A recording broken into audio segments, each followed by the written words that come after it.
This is the end of the first Two Guys, One Bottle. We are completely wasted.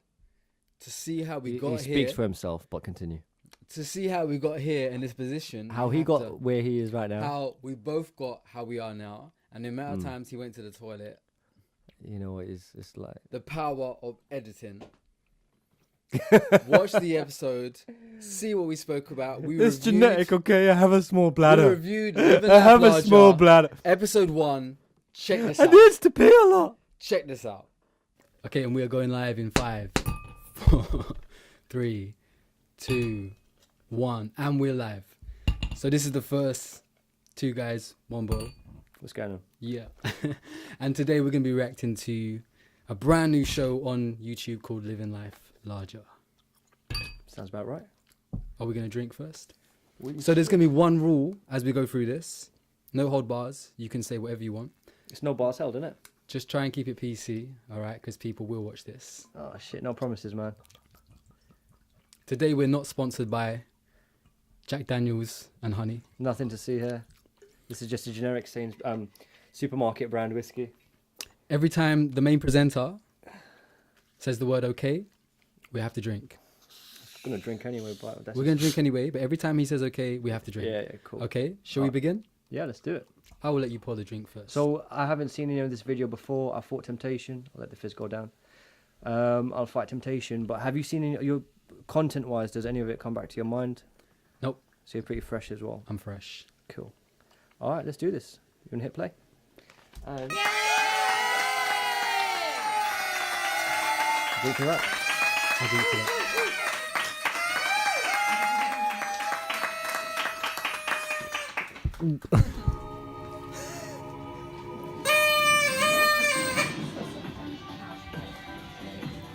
What's that sick music?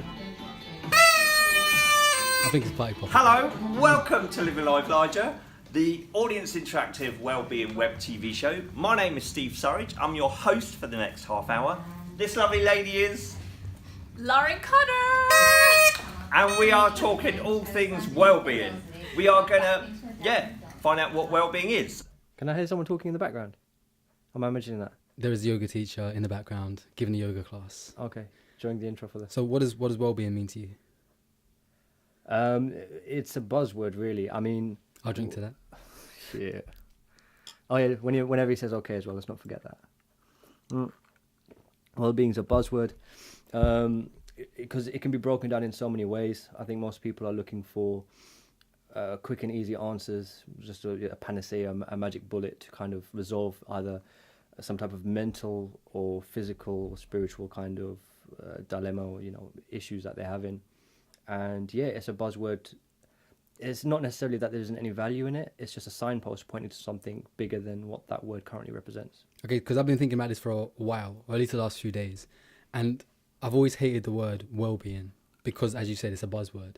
And it's almost like it has no meaning to it. But then I rephrased it.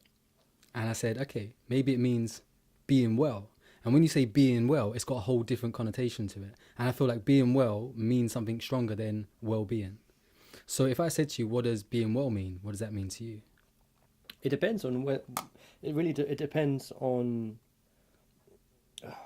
Because it could be the question of what comes to mind, right? And that's quite broad because it could be what comes to mind. What comes to your mind? Well, you've got all the stereotypical kind of yoga, meditation, all these apps are coming out basically about stilling your mind, right? Stilling, making still your mind. Oh, thank you. Yeah. And Man's got bars. Man's got bars, bruv. Man's packing bars. So it's like you've got this kind of surface level kind of impression of what it means to you. You imagine self-help books and you imagine, again, these kind of silver bullets of, get thin in a month or, how to get over anxiety or deal with stress. And these are all really important things to discuss. But then there is a whole market built up around it purely to profit from people's But if I was to ask you, like, what makes you well? What makes me well? So physically, I think it is that, physically looking after yourself. But in terms of that, it would just be a matter of, it's very hard to go cold turkey and completely detox with something. But I think everyone's got their vices, whether usually obviously physical, even mental, if it's like familiar patterns of thought that provide us comfort.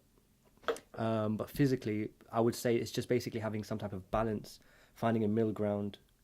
I think middle ground is a good term, because even when I think of the word well, being well doesn't mean being on top of pristine. your game. It doesn't mean pristine or like pure. It just means kind of like, cleanliness say, a balance. It's almost like a halfway marker. Yeah. Because if you think about it, the most times people use the word well in a general conversation in the Western Hemisphere is to say get well or get well soon. Nobody really says, oh, how you doing? I'm well. They might say, I'm well, thank you. Or if they But say it's well, still not. it's a very neutral. It's a very neutral. It's very neutral. Slightly It's like positive grey. word. It's like you never hear anyone saying, "Let's talk about great being" or "fantastic being." It's all That's kind of see, well-being. that Like, buzzes with me better than well-being. Well-being just, maybe that's what it is. Maybe well-being just sounds too meh. I'm not about that life. I prefer something like great being. That sounds, or what do you say? like fantastic being or great Fantastic being, being. or like just like you're saying, well is generally is quite a neutral. It's a neutral word with very slight positive connotations. Like if someone asks you how you're doing, I say, you say back to them, I'm doing well, I'm all right, I'm well, and it's just kind of like just slightly above average, or just average with a positive tinge. Yeah. But yeah. there's not much impact or power. It's not necessarily a very ambitious word. It's interesting though, because we kind of agree on that, don't we? Yeah, no, we do. Yeah, As in, it's kind of like a middle ground, as you said, a balance, rather than it being somewhere better than just okay. It's like okay. Yeah, I mean, like if being you're well gonna, is like being if you're okay. gonna I'm okay, but it doesn't mean I'm good.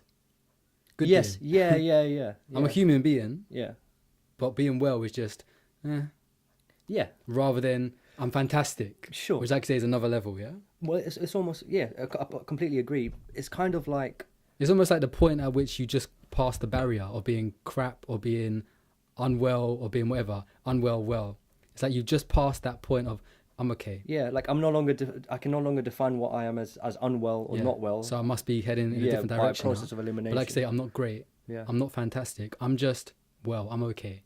yeah. Like you haven't built anything. You just basically filled up the pit that you were in, Mm-hmm. and now you're just standing on the pit and you're like at ground level. But it's not necessarily that you're. I wonder if climbing other or people building. would agree with that. Shall we? Yeah, let's continue. You may have read in magazines, seen in the media. It's the buzzword of the moment. So you said. Mainstream media is telling you that you take a walk in the park to improve your well-being. You can buy a pet.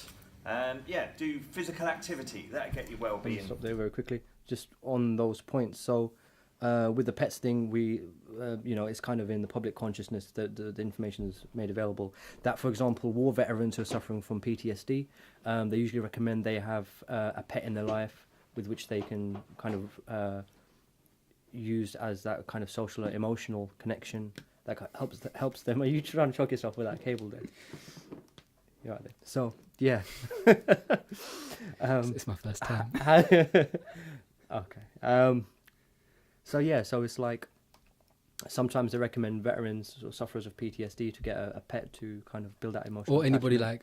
like, again, without stereotyping, but old age pensioners that have lost partners who Yeah. are on their own. Yeah. Have a pet is to have company and almost have like some sort of purpose greater than, well, this is the end. Yeah, you're not just living for yourself. You're Yeah. living for something that relies Yeah. on you. Like if you didn't come home to feed the cat or feed the dog Yeah. or look after the show that. But also animal- that has a reciprocation as well. Like they show love back to some extent, whether it's a cat or a dog or another animal. They seek attention Yeah. when they want it, Yeah. like a child.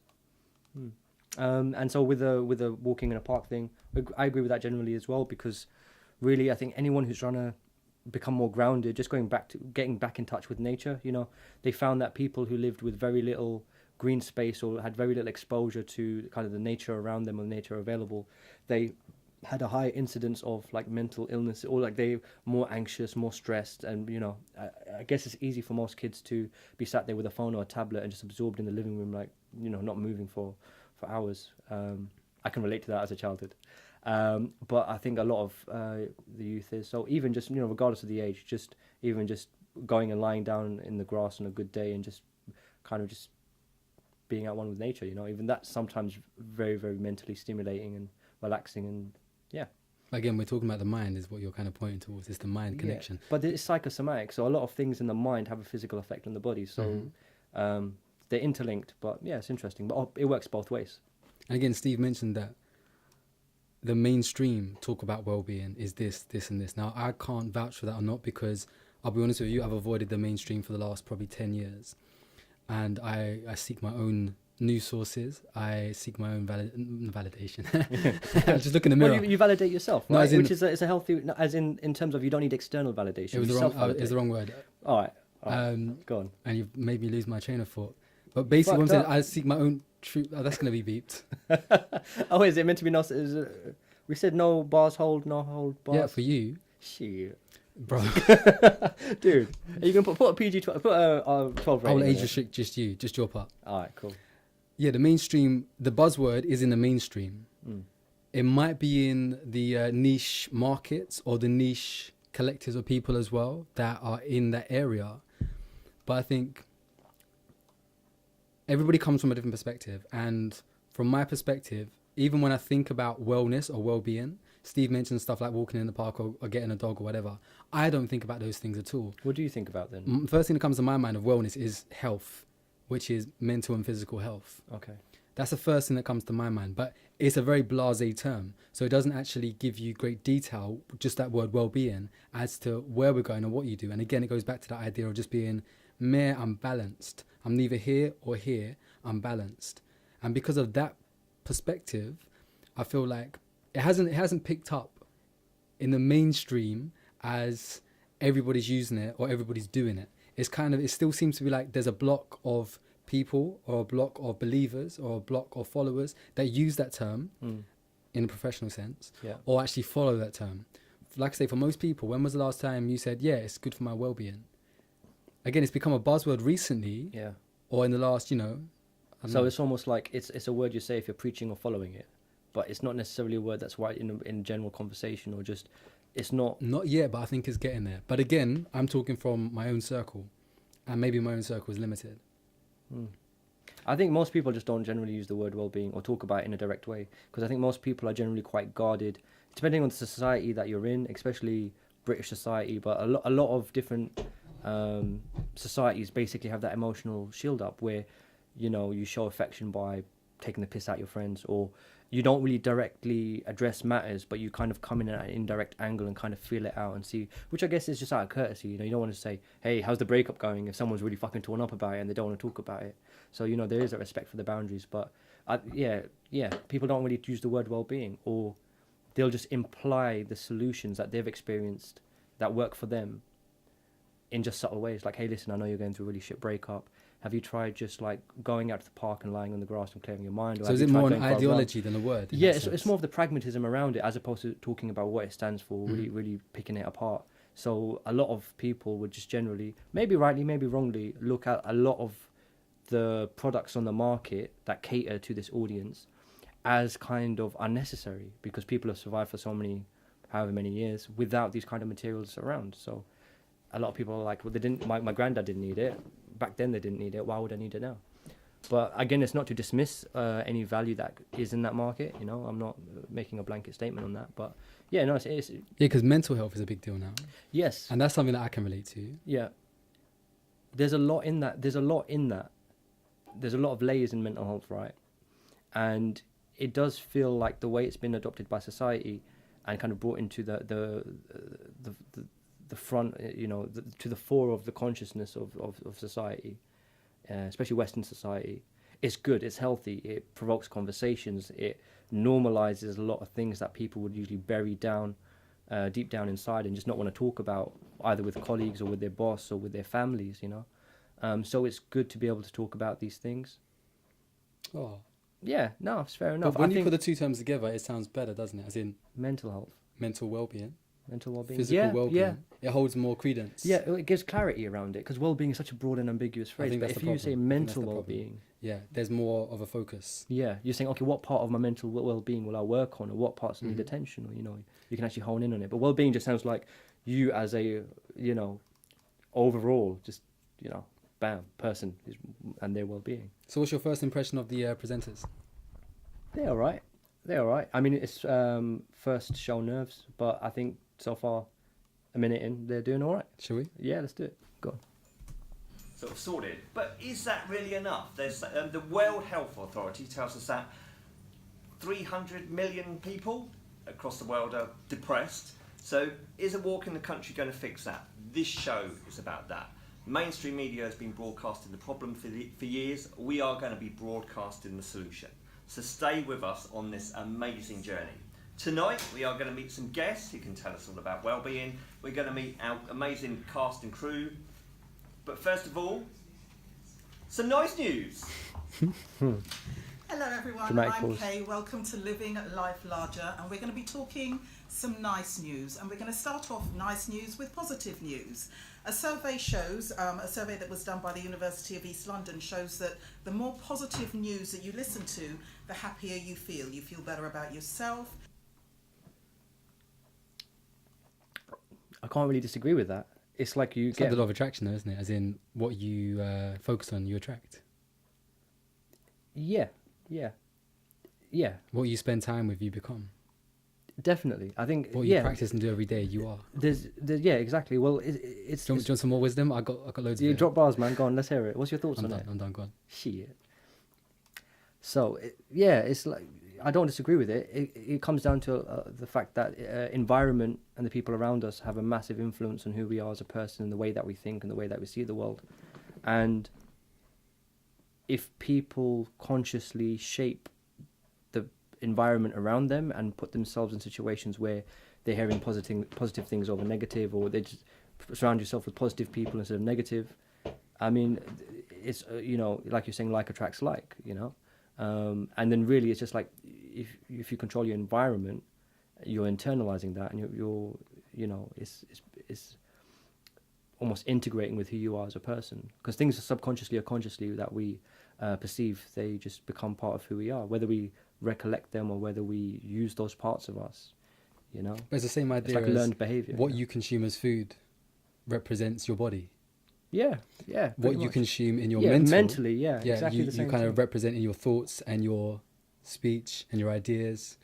Because there are a lot of people out there, I don't know if you've experienced this, but there's a lot of people out there with attitudes that stink. And it's nothing against them, but they're so You're trying not to focused. swear there. Go on. They're so focused on Right. the negative Yeah.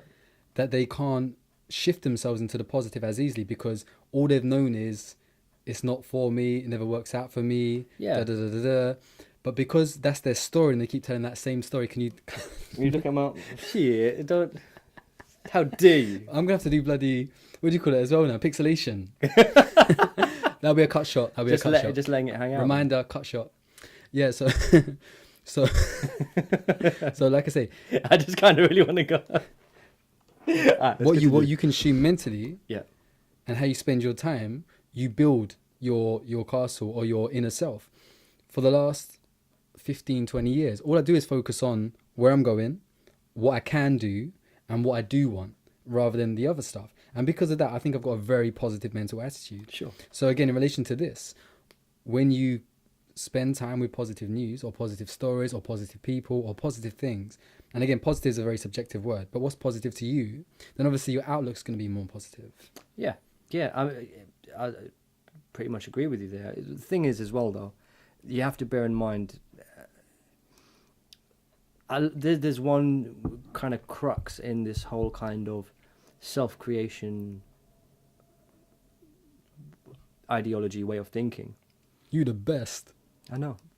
So, which is basically that a lot of people who are depressed, who are down in hard times, they find it hard to snap out of the way that they are, and it's sometimes, a lot of the time, if not all the time, you don't just snap out of it. People don't just snap out of depression necessarily, but it's every day is a work in progress. And you're basically retraining your brain, you're retraining neural pathways that have spent the last 10 years thinking, I'm a piece of shit, I'm going to die alone, I'm never going to be successful. Why So being does everyone... conditioned, yeah? Yeah, you condition yourself, or you Yeah. grow up with that conditioning, which is why you see cycles of behaviors. You see abuse from parents to children, and then those children grow up to abuse their kids. And that's where a lot of these patterns of behavior come from, is it's just it's inherited, So it's almost like you're teaching yourself, aren't you? By it's allowing that to be your belief system. Well, what happens is you're taught that behavior, and then you internalize it, and then you reinforce it within yourself. So someone, maybe, a rough home, the dad goes to the kid, oh, you're a piece of shit, you're not going to go up to be anything. The kid hears that enough, with nothing to counter that opinion, from a perspective that they value, because you'll get kids from rough homes who have been told they're worthless by their parents. They'll go to school and the teachers will go, or their counselor will go, no, you're so valuable. But if they don't respect that person's time, it's not that person's perspective and opinion, or they don't respect that person as a person, then it's like, does it really balance out with someone who's meant to be the father figure in your life with some counsellor who's just doing a paid job? Not knocking that, but it's from the kid's perspective of, does this person really care about me? Are they doing it because it's their job? Do they really want to make it, how much do they really care, So a lot of their behaviour comes from, it's learned and then it's internalised. So then the kid goes, oh yeah, I am a piece of shit. And then that behaviour carries on into adulthood. As into their actions. Yeah. As well as their thoughts. And then, exactly that, right? So the interactions then, the way that they interact with the world around them causes more negativity, more again, issues. Like attracts like. And And then when you're angry with somebody, generally they become angry back. Yeah. If they're not aware of or in control of their own emotions. It's like a natural response. Yeah. Or if somebody starts fighting you, naturally you fight back again, especially as a kid. Yeah. When you're not aware of much at all and you're still learning about who you are and you're coming into your own consciousness and being. It's a very kind of, again, you have to understand this stuff, and we're all on individual journeys here. But I think it's good to talk about this stuff. What do you think of the idea of having a section of positive news in a show like Living Life Larger? It's good. It's interesting because it's kind of like, okay, on one hand, it can be considered corny. Some people see that and they'll think, what kind of sunshine and daisies and rainbows program am I watching? Because real life is not, they will just be jaded about it. And real life is what you make it. True. I mean, a lot of people, they take pride in not being easily swayed by positivity and being like, well, I'm a miserable cunt, and what are you going to do about it? Can you stop swearing? So I can't really help it, dude. We're drinking as well. It makes it very difficult. We haven't even started. I'll drink to that. Shit. But listen, just leave the swearing. You have to drink now. I'll drink to that twice. Yeah, all right. As long as it's not shots, we're all right. Okay, let's play. Wait, hold up. With the swearing thing, let's just let it slide. You talk too much. Let's play. I can't help it. It's gonna You feel happen. better about your ability to empower yourself and your community. It's really very simple. You listen to I like that negative she mentioned news / community as fake well. news, and we've all heard fake news.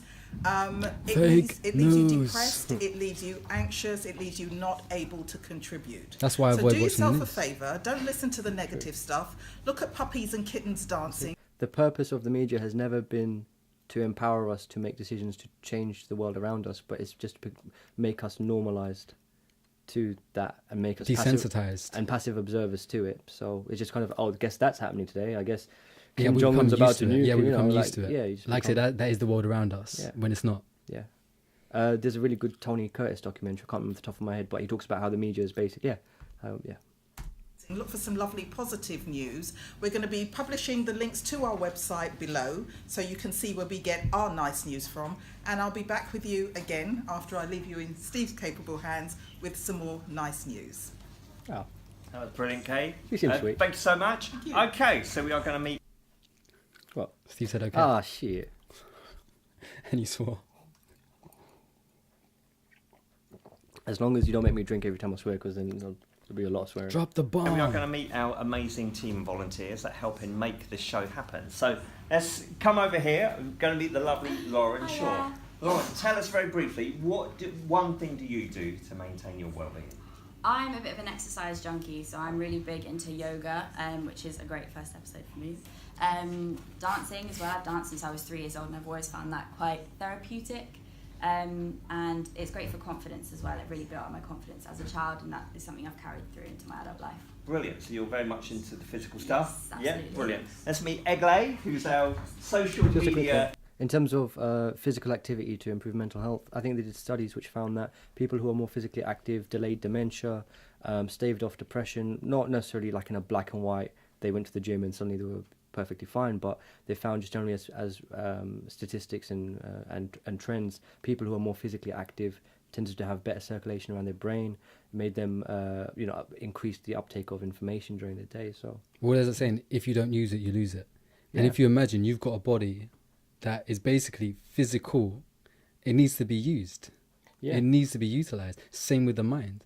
And if you don't use it to some extent on a, as in if you don't exert yourself to some extent every day, you don't have to go to the gym. You don't have to go and box or run a mile or swim or dance or something like that. But if you don't exercise the body, whether it's walking, taking stairs instead of the lift, or doing stuff like that, you are gonna, what's the word? Not detriment yourself. It is close to that.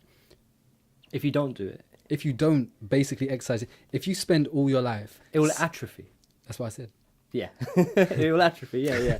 If you don't use it, you lose Yeah, it. if you but spend yeah, all it your time, atrophies, yeah. like a lot of office workers, again, hopefully I'm not generalizing here because I know the world is changing now, but a lot of office workers, they will travel to work, they might drive to work in a car, or they'll do a short walk to the station, sit on a train, short walk to the office, and then spend 4 hours, even more, before they actually get up, toilet break or lunch. Yeah, A lot of them eat lunch at their desks, then they're back on the train. you're hitting pretty close to home. I know. Day. And then when you get home, Yeah, not you personally, but when they get home, they're tired, they have something to eat, they sit in front of the telly for another 4 or 5 hours before what? Laying flat on bed. So it's not like they're exerting their body. And now I know there are work pressures, but again, it's a choice. Life is a choice. yeah, 100%. And when we're not using our bodies, as you said, we start to, it's almost like exercise should be some sort of a mandatory thing. And I'm not talking again about going to the gym, but it's almost like there should be an hour in the day when we're encouraged to spend time with people, to spend time with friends and family, and to do physical exercise that's fun. And I think that all comes into this topic and this subject, because it's not about, again, taking up a professional sport and being a professional tennis player or ice hockey player, but just to go out and have some fun with some friends, run around in the park with a dog or whatever. That idea of just stretching the muscles and get the breathing going changes, like you say, the mentality as well as the physical body, but keeps you going longer. Yeah. And also puts you at more risk of damage. There's nothing worth doing without risks. That's kind of what people do already. You know, when you think about people who organise running groups or jogging groups, who they got, you know, just come tag along and we'll run in the same direction or whatever, run the same lap or whatever. So no, it's a good way to kind of build solidarity and build a network and meet new people and Shit. So yeah, no, it's cool. It's an effective way. Social media expert here. So Egle, what do you do to manage your well-being? So I find it's all about the balance, really. So make sure that, you know, your work and your play is equally divided. So I actually like to go out a lot, so meet people, and I find that people actually surround yourself with positive people. That's quite important. Brilliant. Okay, so we've already got a variety. Man said okay. Let me top up. Yeah, the whole work-life balance. It's key. Yeah, but this is the thing. People, you're right. It is key. Balance in life is key. Yeah, this is the thing. There's so many things that Work hard, people play talk about. They either don't. Shit. Oh, yeah, go on. Oh, you tell me when to stop. You're going to have a swear counter on this podcast. It's Do not it. even a podcast. Do it. Tell me when to stop. Yep. Yeah, the thing about work-life balance, like I was having this conversation with some friends and some colleagues today, and it's again, it feels like it's a buzzword because on one hand, unless you're self-employed, if you're self-employed, you have to do whatever it takes to keep the business going, and it's up to you to strike that. Take a drink now. Okay. Get it, okay.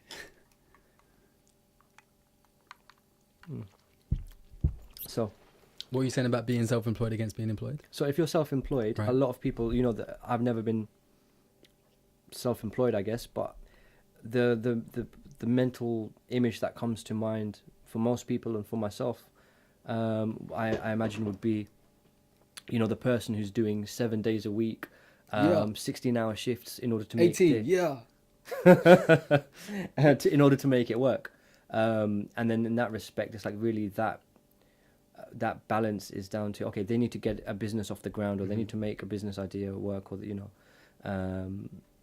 but at the same time that comes to at a detriment to their own health. Now, when it kind of offsets, when you've put enough time and investment and energy into it to get it off the ground, and then suddenly you have a breathing space that's been created through your efforts, because it's now certain parts are ticking themselves over, and a lot of the grunt work's been done, so you don't have to necessarily redo that, and then, you know, your time frees up as you progress, which is a good thing. In contrast to actual, like, regular, I don't know if it's not self-employment, it's just employment, isn't it? Yes. So under normal employment,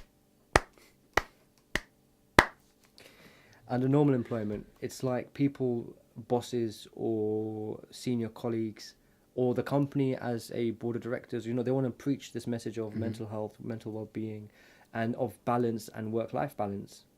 But when it comes to the practicality of day-to-day life and work commitment and workload, a lot of the time that just really fails to impact the idea of work-life balance, fails to impact anything you do on a day-to-day basis. So at the end of the day, you've got 20 projects on the go. It's not like you're going to say, well, sorry guys, I need to have a work-life balance. This deadline's not going to be reached, or that's not going to be, you know, that's not how it works. Again, I was going to say that when you're in a full-time job for long enough, you also become conditioned in a very kind of almost strict regimented routine that becomes your lifestyle.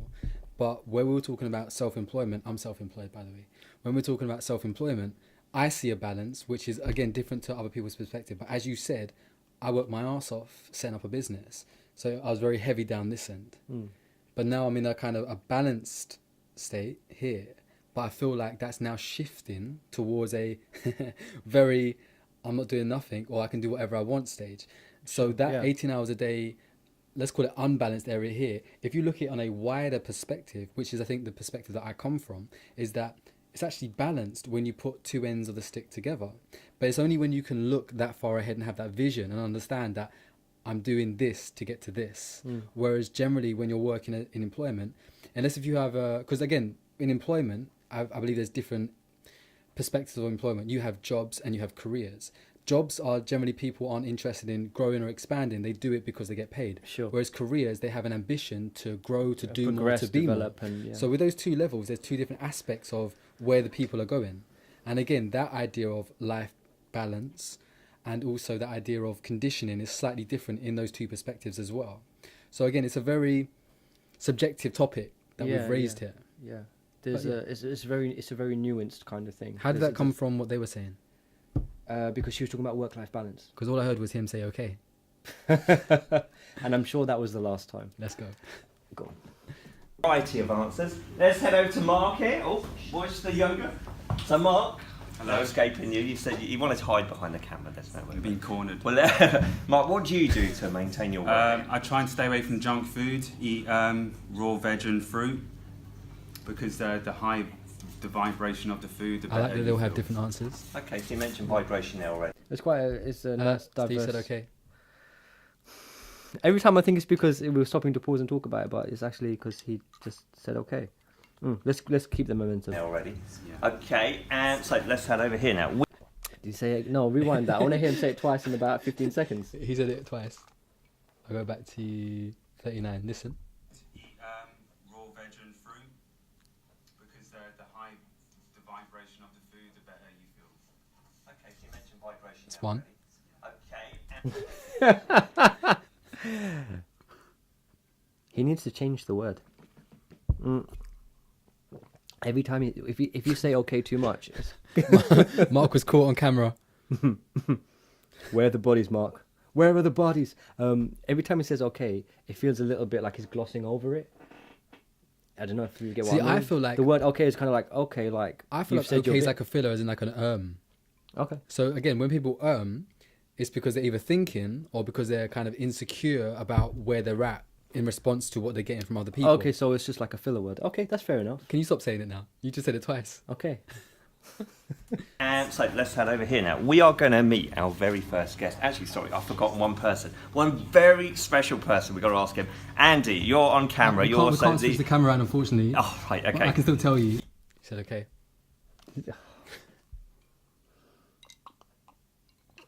Go.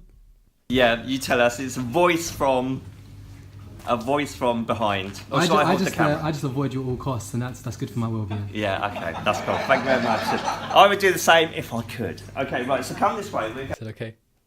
Do you know what? Did he? Really? We won't keep doing this. But Well, just for every no, I just want to make you. I'm not lying to you. Do you know? Just listen. Listen. Avoid you at all costs, and that's good for my well-being. Yeah, okay, that's cool. Thank you very much. Jeez. I would do the same if I could. Okay, right. He said That's it twice. twice. He said it twice. Yeah, it's a filler word. Okay. Someone's got It's ligma. infectious. Someone's got ligma. Don't even. So come this way, we're going to meet our very first guest now. So this is Robert. Do you think the audience look comfortable? Um, Obviously, there's very few of them in the first episode. no, that's not really. I don't think numbers really are an issue. But how do they look, energy-wise? Stunning. I think it's not. Do you know what? I can't really critique it because when you're on camera, everyone reacts differently. Mhm. Everyone gets nerves. Everyone's just like on the spotlight, there in the headlights. And they are standing as well. And I can't say I'd be any better than it. They've probably done a fantastic You should job. go and to one of the shows. I would probably ball up in a corner and just like rock myself slowly. I would side pay side. to see that. Robert Mazur. Hi there, Robert. Hey, Steve, how you doing? Thank I'm you so good. much. How's your well-being? My well-being's very good, thank you. Has it got even better now being on the show? Certainly standing next to you, talking to you, it has. Yeah, Do you thank know you. what? Everybody says that. You know? Aw. So I don't think- tell us about yourself. You're a naturopath. I'm a naturopath, acupuncturist, massage therapist, bodywork specialist. Okay. You ever heard of that term before? Which one? Naturopath. Naturopath. No. Naturopath. Interesting. So let's see what Robert has to say. Okay, so probably the Did other. he just say okay? Let's keep it going. Other stuff people. What's a naturopath? A holistic health therapist. Okay. He said okay. So it's a holistic. Health therapist. Yeah. Holistic, for anybody that doesn't know what that means, it means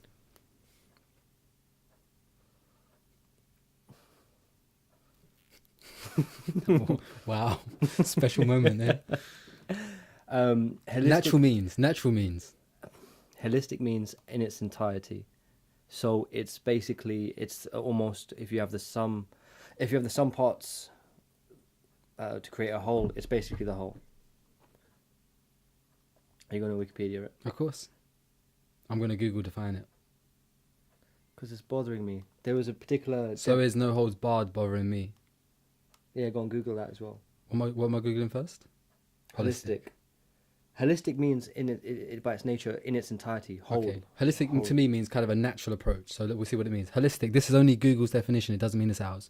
It doesn't mean it's right either. But obviously, it's a dictionary definition. I stand by my definition. But go on. Characterized by the belief that the parts of something are intimately interconnected and explicable only by reference to the whole. Yeah. So, So in, it's like the but in relation to what he said, he's a holistic. Was it? therapist, the health So therapist. how does that relate to holistic? What does that mean? So I'm guessing what that entails is a normal doctor will just treat you physically, Yep. or you go to a therapist treat you mentally, and he will somehow all the three different or Yeah. several different components. he So addresses them in all. medicine, the Yeah. definition is characterized by the treatment of the whole person, taking into account mental and social factors, Yeah. rather than just the symptoms of a disease, Yeah, which I would vouch for, and I'm sure you would as well, because you are an enlightened. That's getting beeped out. you got to beep yourself. The day has come. Okay, define no holds barred. We're just having this conversation because we had it before we started the show. Basically, this term "no hold bars," no Just read it off the screen. Make no life easy. holds barred. No holds barred. We understand what the term means, but the actual The words phrase in that just in didn't- that grammatical order Yeah. don't make very little sense. okay in wrestling with no restrictions on the kinds of holds that are used. Okay, yeah, like leg. Okay, yeah, makes sense. Used to convey that no rules or restrictions apply in a conflict or dispute. I think that's probably come after the wrestling came, but that makes sense. Yes, definitely. Yeah. The wrestling would have to come first Yeah. to make it make sense. Okay. Okay. Okay. Okay. He actually did comment to me once. I do know Steve. He actually did comment to me once that he sounds like Mr. Mackey from South Park. No, Okay. that's. Okay. Not with the accent, but just because he says okay as well. Ready? I can't unhear it now. Go on. So what it means is that we use to treat people. I integrate acupuncture, massage, hydrotherapy, nutrition, and fasting with a non-pharmaceutical drug approach. Okay. So Okay, that I like Did he say, already. he said non. Non-pharmaceutical Okay, I was drug, just making sure. which I already agree with because if you look at how dosed up a lot of countries, America is, where basically everywhere you look on TV and the media is buy our Yeah. Prozac or buy our this, and Yeah. they're cashing. The pharmaceutical companies are cashing in massively, and you've got Probably isn't it one of the biggest industries in the world is pharmaceuticals? and they're- Pfizer, for example. Yes. Yeah. Yeah. Well, they call it big pharma. There's Yeah. ridiculous amount. Yeah. Everyone's. It's almost become like a boogeyman, almost like a stereotypical villain of big farmers out to poison the mind, whatever. But the point is, Yeah. if he just says non-pharmaceutical, I think exploring. Wait, just to correct myself, if you're sick and you need to take medication, people at home, people watching, if you've got diabetes, they do if you advise take at the medication, start. like they do advise don't at the just start, like stop seek taking your medical, insulin or some shit. profession. This because, isn't a solution, so this isn't a diagnosis for your problems. This is so more. don't start emptying pill bottles down the toilet. But at the same time, do look at the options and do some of your own research. Well, before you physical make and mental health are decisions. very different things. So if you're taking, so that's Yeah. where the distinction is. It's all about natural Absolutely. processes, Yeah. and it works. Yeah, very, very effectively. Okay, so we are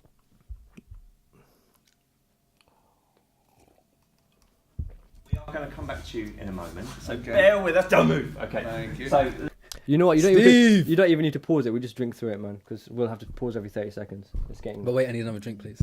All right. Yeah. So this is the first 2 guys, 1 drink. One And drink. We hope what? Get it right. Come on, Andy. Okay, cut that out. It was- Andy. This is gonna be that's not gonna go in the. This is the first 2 guys, 1 bottle.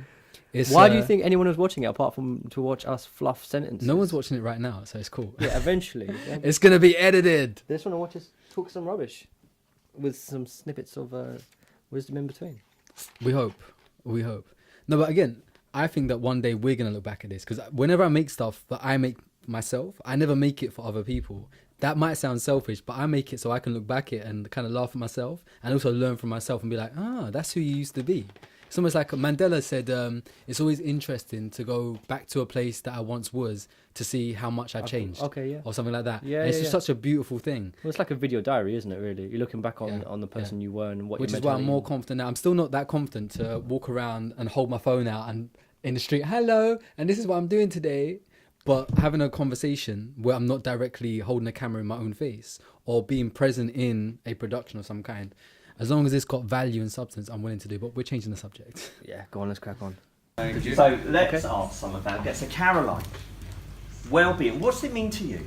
For me, it means having a healthy mind and healthy emotional state. So for me, health and your well-being thoughts still doesn't mean are that very much to me. important, and the way that I tend to that Because of is the buzzword. being aware of what's going on in my body, in my head at every second. But yeah, awareness is Especially the when I key, get she's right. triggered. Okay, so you mentioned there. Okay. Yeah, so awareness, I think, is a massive key. Not veering away from the term well-being in general.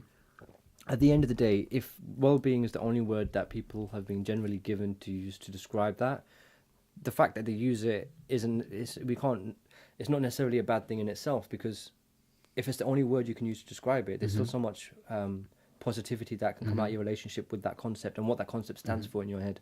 So at the Yeah, and end we're of the not day, it doesn't- knocking anybody that uses the Yeah, word yeah, yeah, well-being. yeah. We're just saying it's not working for us. Yeah, and the particular reasons why, just because of how it's been appropriated and adopted, and you can spin a market out of it, but it's not necessarily, if it feels personal to you and you can relate to it, and positive things can still come out of it without you having to rely on market material and products to, there's so much information widely available everywhere. So don't feel like, I need to Google. Some people at home might be thinking, I need to Google, how to improve my well-being, and then a whole list of Amazon Kindle books will come up, and all these self-help books and stuff. But really, some things are just really innate. I'm not trying to trivialize it and say it's basic, but there's some things that just,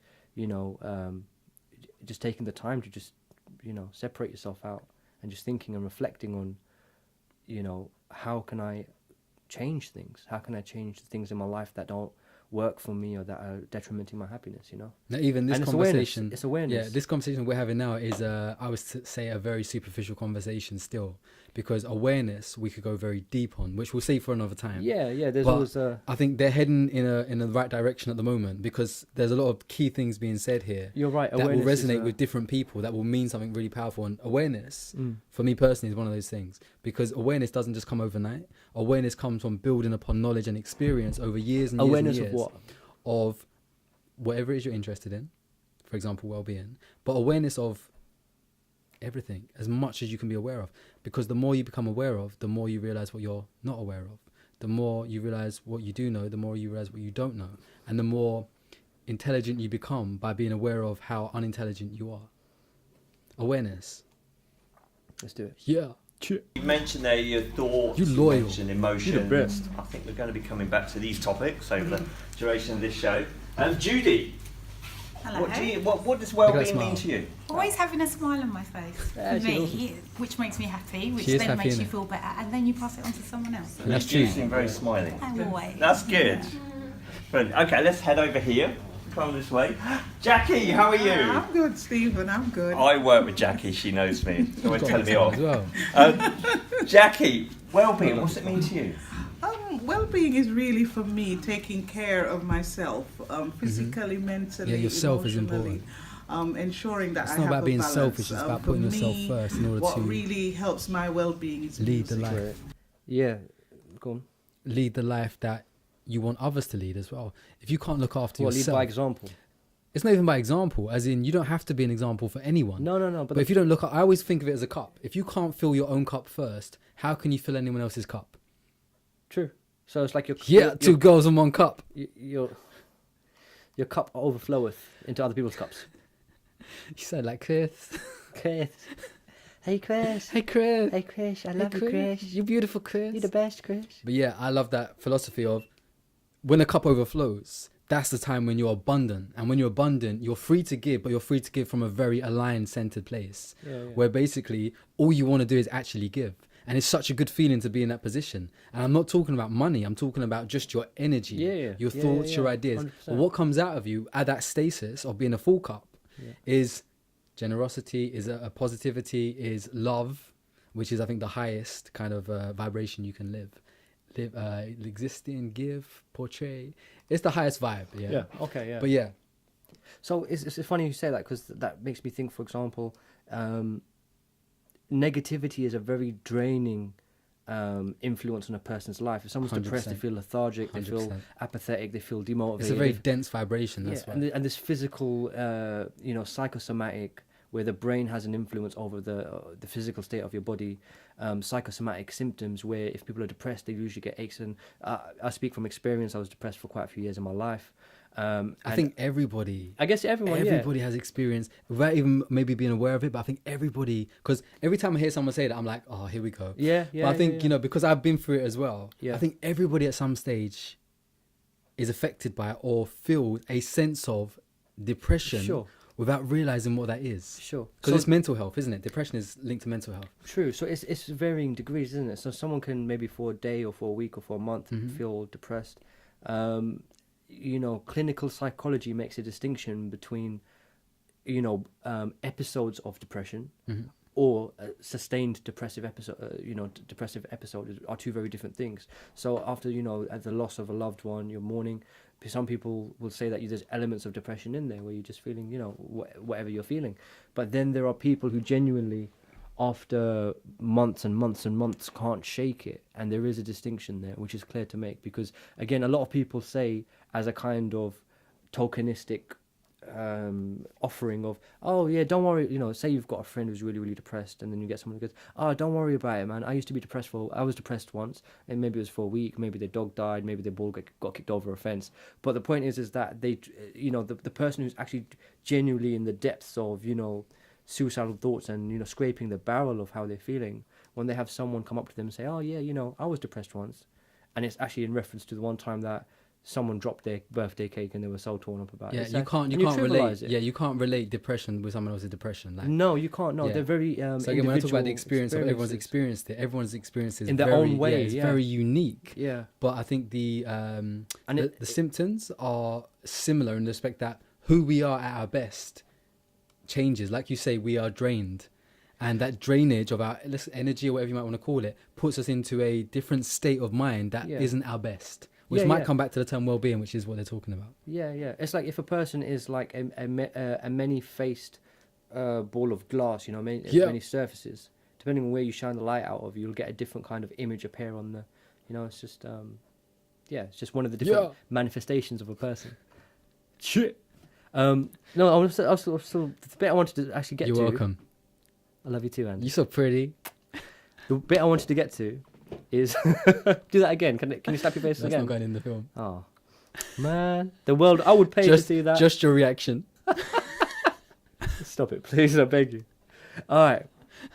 You're so pretty, Chris. Let's just continue. Yeah. The point I was saying is, this is why you don't drink, Andy, because you turn into a complete fucking pussy when you're doing it. Have we lost you? Should we just turn the video off and just No. have jokes? So what I was saying about negativity is that because it's a draining influence on your life.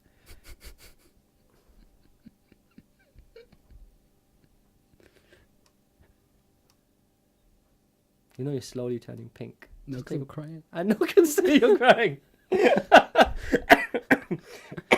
Please. Negativity.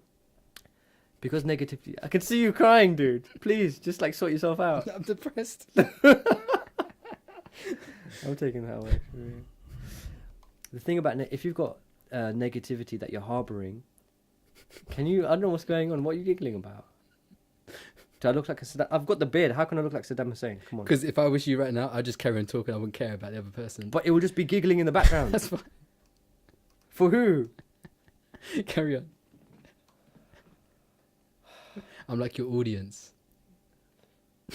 I'm not a comedian. Either say I'm gonna press play. Come on. All right. Negativity.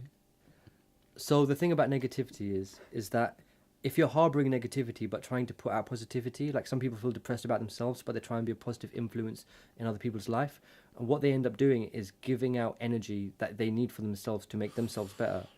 I feel like you've experienced this. I have, and I've seen Yes. people in my life in the past and to this day who want to be a positive influence and to make people smile, to make people around them happy. It's almost like if my life is worthless and I have, and I'm in this pit of negativity I can't seem to shake, at least I can make my loved ones happy and make them smile, which is a beautiful, very kind and sweet and considerate thing to, perspective and way to treat things.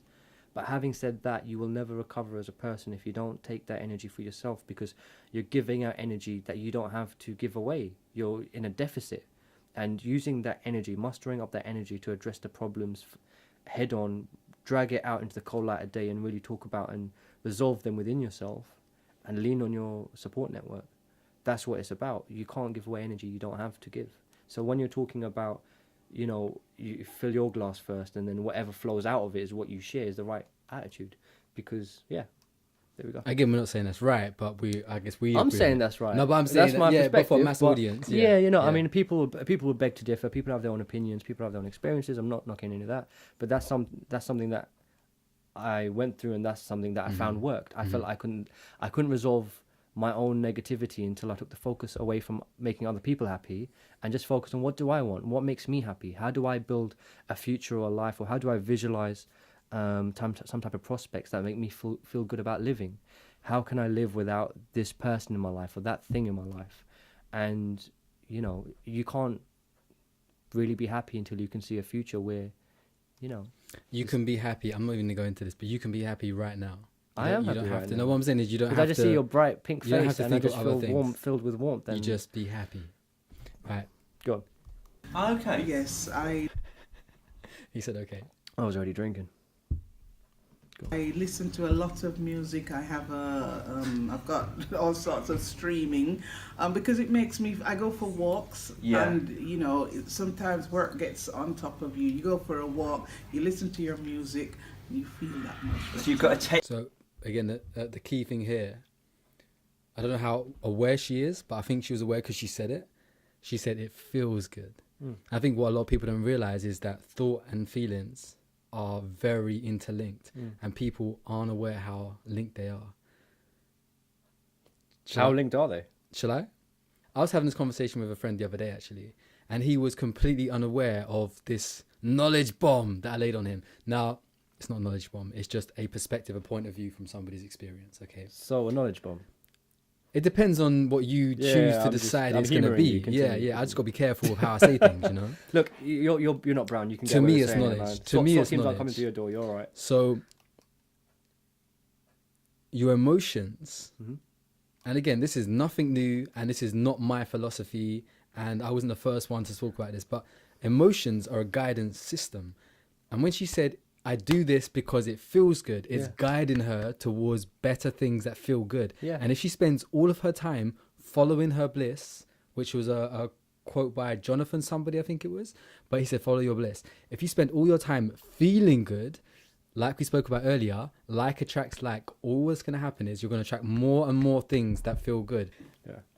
You've got a technique, that a Yes. physical sort of product that can help you Yeah. improve your well-being. That's brilliant. Okay, let's ask out. We've got our spiritual advisor here, our teacher, Charlie Gregg. You are the teacher. I am the teacher. So she's been advising us on all things spiritual and well-being for the show and its research. Charlie, well-being, what's that mean? Blend of mind, body and soul. But if for exceptional well-being, you really have to connect to source, to allow the universal energy to be able to flow through you, to connect, to trigger your emotions, to make you one with everything, to balance everything completely together. Okay. That's a whole different perspective to what anyone else has brought to the table so far. True. When she's talking about mind, body and soul, which again is what the holistic approach is, but at the same time talking about letting universal energy in. No one else has come from that perspective yet. No. But again, well-being as a term it's almost removed from this conversation. I feel it is anyway. When you're talking about this level, it's almost like a higher level of consciousness. Well-being, as we said, is kind of like meh, but it's almost like when you talk about letting this universal energy it's a whole other topic on it. It's almost higher. Yeah, it's almost like, again, talking about being great and being fantastic. I think that's when you let that, what we call universal. I know you could say what is universal energy. No, I was going to say that the difference is like well-being and great being, i.e. well-being and universal energy. But the thing is that again, that's a whole other topic for a whole other day, and she's tapping on a very specific notion. Like a lot of religious and spiritual doctrines discuss this, and a lot of people both in the East and the West feel like they have a grasp on this. Some do, some just feel like they have a grasp on it, but it's sometimes the composite image of what they think it should be, not necessarily what it is. But again, it's a topic for another day.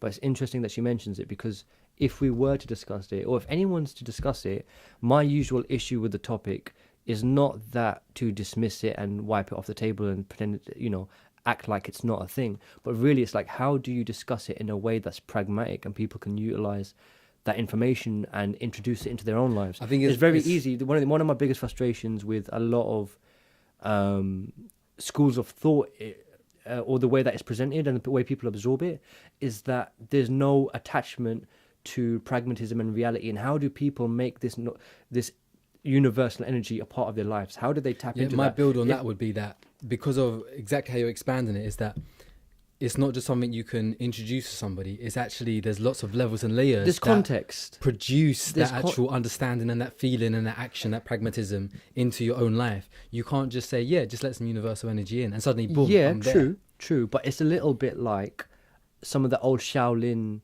techniques or martial arts techniques where you can't progress to step 2 unless you do step 1. But sometimes, depending on where you are at your time of your life, step 1 can be 10 years or 5 years. Or just you can because skip a step. Yeah, you can, or how fast and you accelerate in your progression is, right? Yeah, you can skip steps as well. But the point is that in terms of universal energy and introducing that context, and then also utilizing the methodology to tap into this well of energy.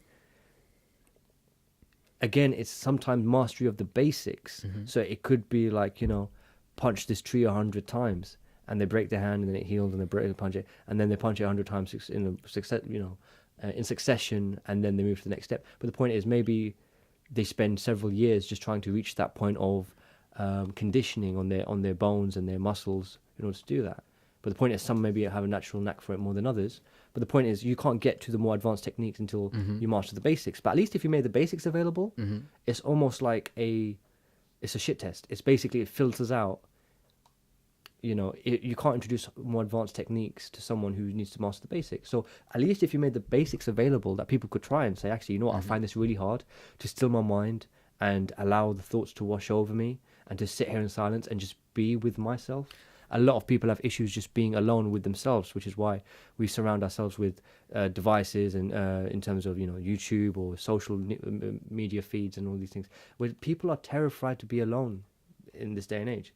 But really being alone and being by yourself and being comfortable with that and just being at peace with the thoughts that wash over you. This is why I spend a lot of time experimenting with myself.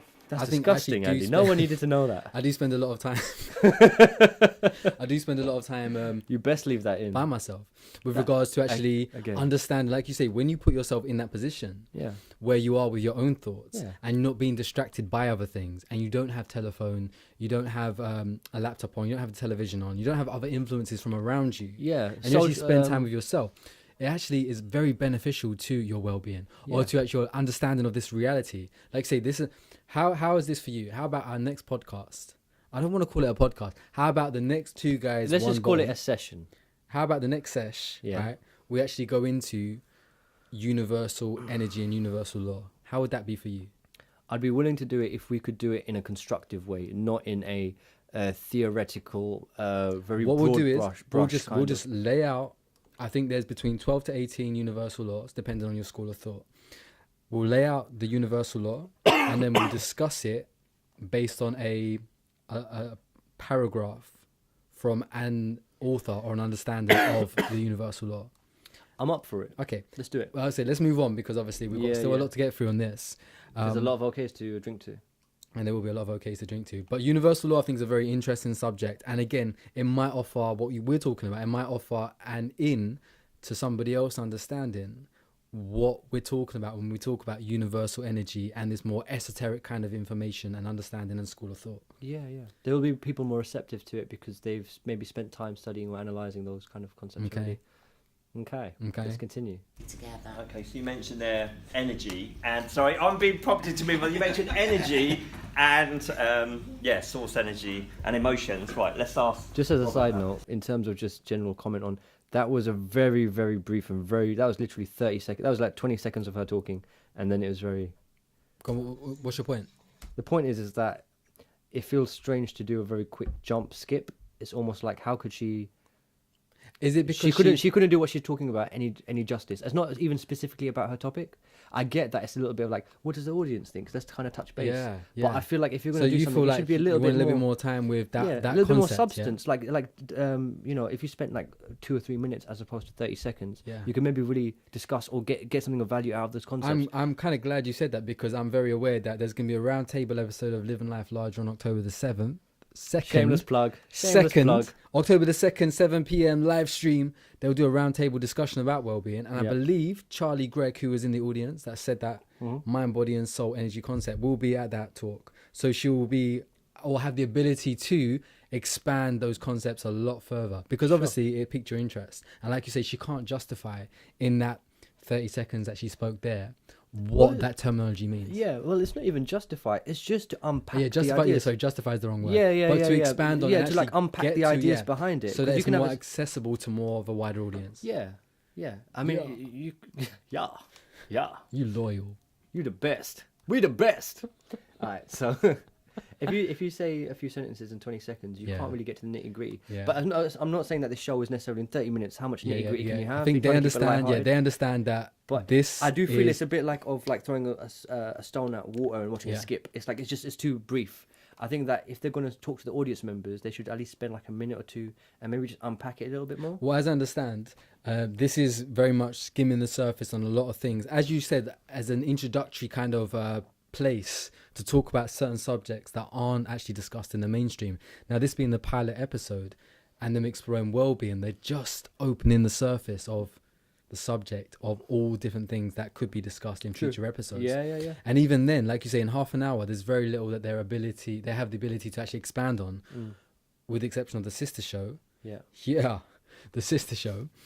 But this is a very good kind of starting subject, and I'm very aware as well that that's a limitation, but it's just they are part of the hoping to format. actually expand the show to a larger concept moving down the line. Because you're right, in a 30-second interview with an audience member or with a 7-minute interview with a guest, you can very, very well touch on a subject and get some really nice kind of nuggets, but you can't expand further. But I think what it does do very well is it piques the curiosity of those who are interested in certain things that maybe they've never come across before, or they've maybe heard of but never heard it in such a way that this actually kind of makes sense to me now, or this is actually means something to me now, and then they can go look at it in their own time. Exactly. Yes, their choice. But then it can almost go one of 3 ways. You either 3 ways. Stop fucking with me. All right. There's 3 ways You're it can gonna make go. me work so hard on this edit. Yeah, because you keep dicking around. Get the dick out your ass and pay attention. Right.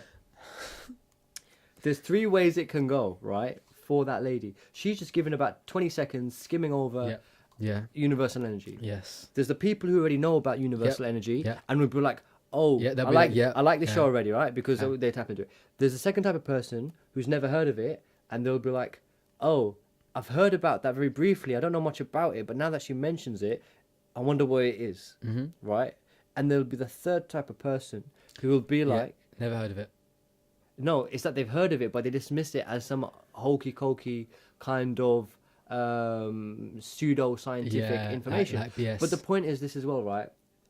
I appreciate what the show is trying to do, but one way to broaden the audience is to have some type of semblance of a balanced kind of discourse. You have to give the impression that, you know, it's not just people saying their bits and then it's all going unchallenged and like, we'll take that as truth. You have to have someone else saying, okay, well, what about this? And that's why I'm not trying to offset anything we discussed here with a certain type of negativity, but I do feel it's important to have some type of balance. It's very constructive, because I was saying that this Roundtable Sister Show, October the 2nd, 7 p.m, live stream on YouTube. You're going to edit that out? No, I'm going to put that in. I love these guys. I love this show. I'm part of it. Yeah, that's no bias. I'm going to edit that out. The Roundtable, I explicitly said it has to have, like you say, that contrasting. Because you know what? We want to see a debate. We don't want to see people there agreeing to each other. Agree. Yes, and you're also right. Oh, yes. yeah, that's so good. Yeah, that's right. Yeah, we want to see this. There's like 45 minutes of people just nodding their heads. This is what I think. No, this is what I think. We want to see a debate. We want to actually see some fiery, some spunk, some gusto. Yeah, because you know, if there's no fire, you're not representing a wider audience. No. We need to represent a wide. We're not trying to make anyone think anything. Yeah. We want to make sure that people have a fair representation of, you know what, there's more than two sides to a coin. There's 3, right? Because there's the edge as well, right? Yeah. But what I'm saying is that there's so many perspectives in the world. No one is actually right. And your truth is what you choose to believe. I believe that a belief is just a thought you keep thinking. That's a big topic. We'll come back to that after the break. I love that. So I think we've had a few pretty cool definitions already. Yeah. First of all, like well-being is synonymous with health, and health isn't just an absence of illness. I believe Robert's going to be on the round table as well. He will be good. Coming from this holistic perspective, we need, they need somebody who is but there also opposing. Has to be I told you I'm busy on that shit. Vitality of the body as well. So that's on a level of self. Then others, social relationships. Yeah, okay. And the World Health Organization also have included the word spiritual in well-being, so spiritual fulfillment. So there's well-being on various different levels, which means that if your social relationships are not good, you're not really being very well. Yeah, okay. So this falls into so many different categories then, this Correct. issue of well-being. When you said the spirit... That's what we were talking about. There's so many levels and layers that it's very hard to discuss in... Even our kind of talk that we're having now, it's very hard to cover the whole base. It's hard to do it justice. Yeah, there's because books there's so and there's much papers and like there's say research. people write books that are hundreds of pages long, and even they don't cover the whole thing. No, it's almost like everything is an introduction to somebody that's never come across it before. And even a book that has detail in it still only, I wouldn't say skims the surface, but we don't know what's out there, or we don't know the possibility of all things, because we're not the all-seeing eye. You know, we're not everything. But you're not the all-seeing eye. As in, I didn't want to use the word God, basically, right? We don't know everything. You can say you don't have a bird's eye view, which is it's a traditional philosophical term. Okay. If you say all-seeing eye, that sounds like some Illuminati kind of like triangle shit. Irie. Who's Irie? Spiritual then, what some people may be turning off going, oh my God, they're going to talk God, they're going to talk about church. What does spirituality mean? That is fine. That's a very, very good... What's spirituality? It's not... let's keep it simple. Matters related to the spirit. What is the spirit? I studied philosophy. You really want to open this box? There's no short answer. I know. That's why I'm asking you. Do your best to be succinct and give me a short, sharp answer, as your understanding to a new audience who've never heard this term before of spirit. Who hasn't heard of spirit? Listen. Everyone has their own interpretation of the word spirit. I'm asking for yours. So let's because look, again, books and tons of research and all, you know, keep it in the simplest terms, keep it quite binary and maybe grossly oversimplification of it, a gross oversimplification of it would be some people see it as some type of attribute that the body contains and that is linked to the mind. So, for example, Descartes said that the pineal gland was the seat of the soul. Descartes, the philosopher, René Descartes, French philosopher, and some few hundred years ago. He was, as just an incidental, he was the first person to record in Western philosophy. I think, therefore I am. Which, if you just Google it, there is a whole. I'm not going to go into on this show. Yeah, but wasn't that in Shakespeare? That saying Hamlet, right? If he did, then it came from Descartes, because Descartes was the first. That's what I'm saying. He was the first propagation of that thought in Western society. People obviously would have thought about it before then, but it's almost that self-awareness of, Anyways, so some people think, like Descartes thought, that there's a physical place in the body that stores the soul, stores the spirit. You almost said that textbook correctly, like verbatim to a textbook. Like that resonates with me. I didn't study philosophy, but like you say, the word stored is very Greek. Okay. And it's, what's the word I'm looking for? Epistemology. One of those words. Okay, one of those words. But it's part of everybody's got a spirit. It's part of who we are as a human being, a human race. Is that what you're agreeing with? What are you saying? Well, I'm not. I'm not looking for your outside view. I'm looking for your personal opinion. My personal view. Okay, so look, you need context. You need context, right? But I don't need to know where you've been. I need to know where you are now. What I'd rather do, instead of talking about what my perspective is, I'd rather because I could say. You're not appeasing my question when you don't answer my question. What you asked me, what do I think the spirit is? Your opinion of spirit, yeah. What's your opinion? My opinion of, or what do I know about the spirit? Yeah, your opinion of, do you have a spirit? Let me ask you that. Let me ask you some yes/no questions. Do you have a spirit?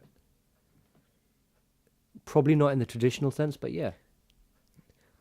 I'm looking for a yes, no answer. Yeah? There is no yes or no. Listen, do you have? Look. Listen. There's no wrong or right in my universe, right?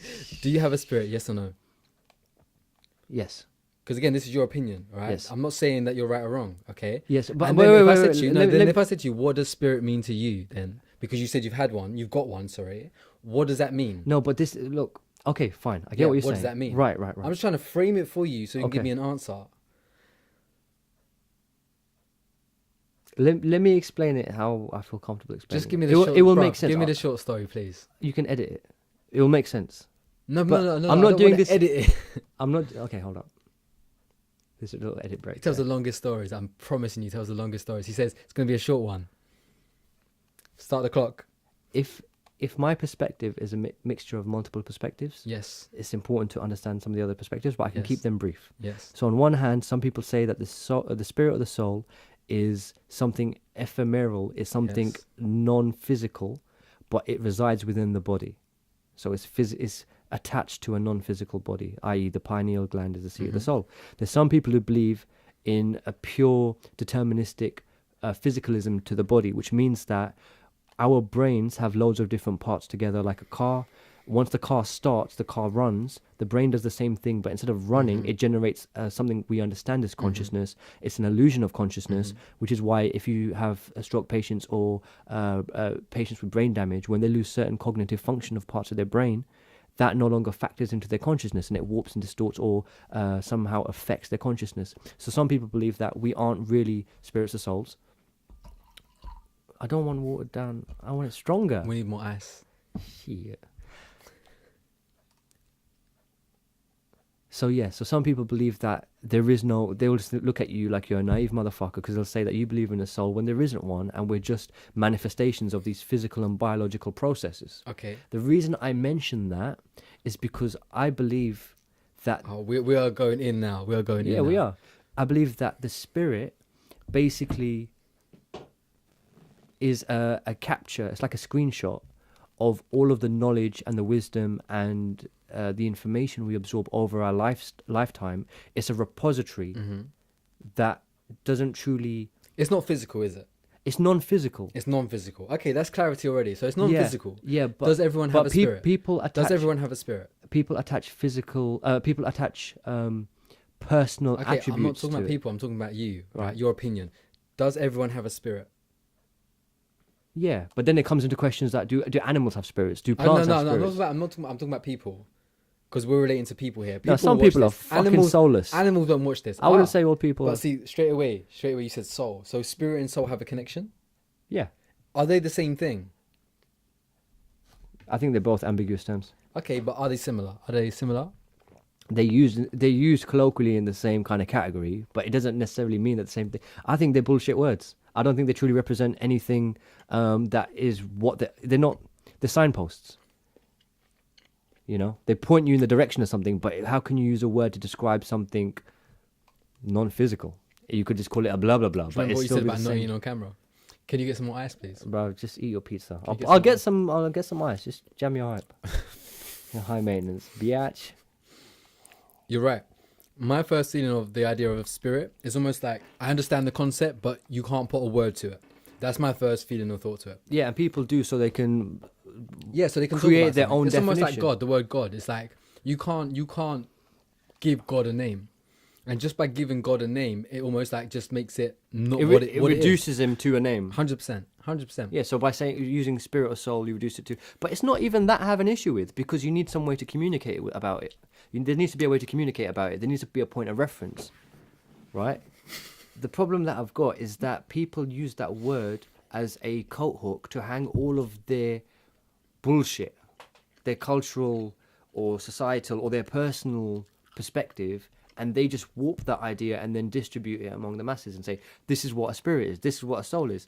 And it's like, how do you have a monopoly on what the definition on that is? Because it's such a broad thing. Same thing with God.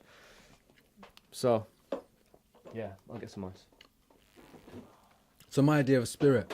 Go on, let's say. And again, I'll say it's an idea rather than it being the truth, because it's my idea, my truth. My idea of... Bruv, you're making so much noise. Sorry, say that again? I was paying attention. My idea of spirit. You said, Descartes said that it was something that was stored inside the physical. My understanding of spirit is that it's actually...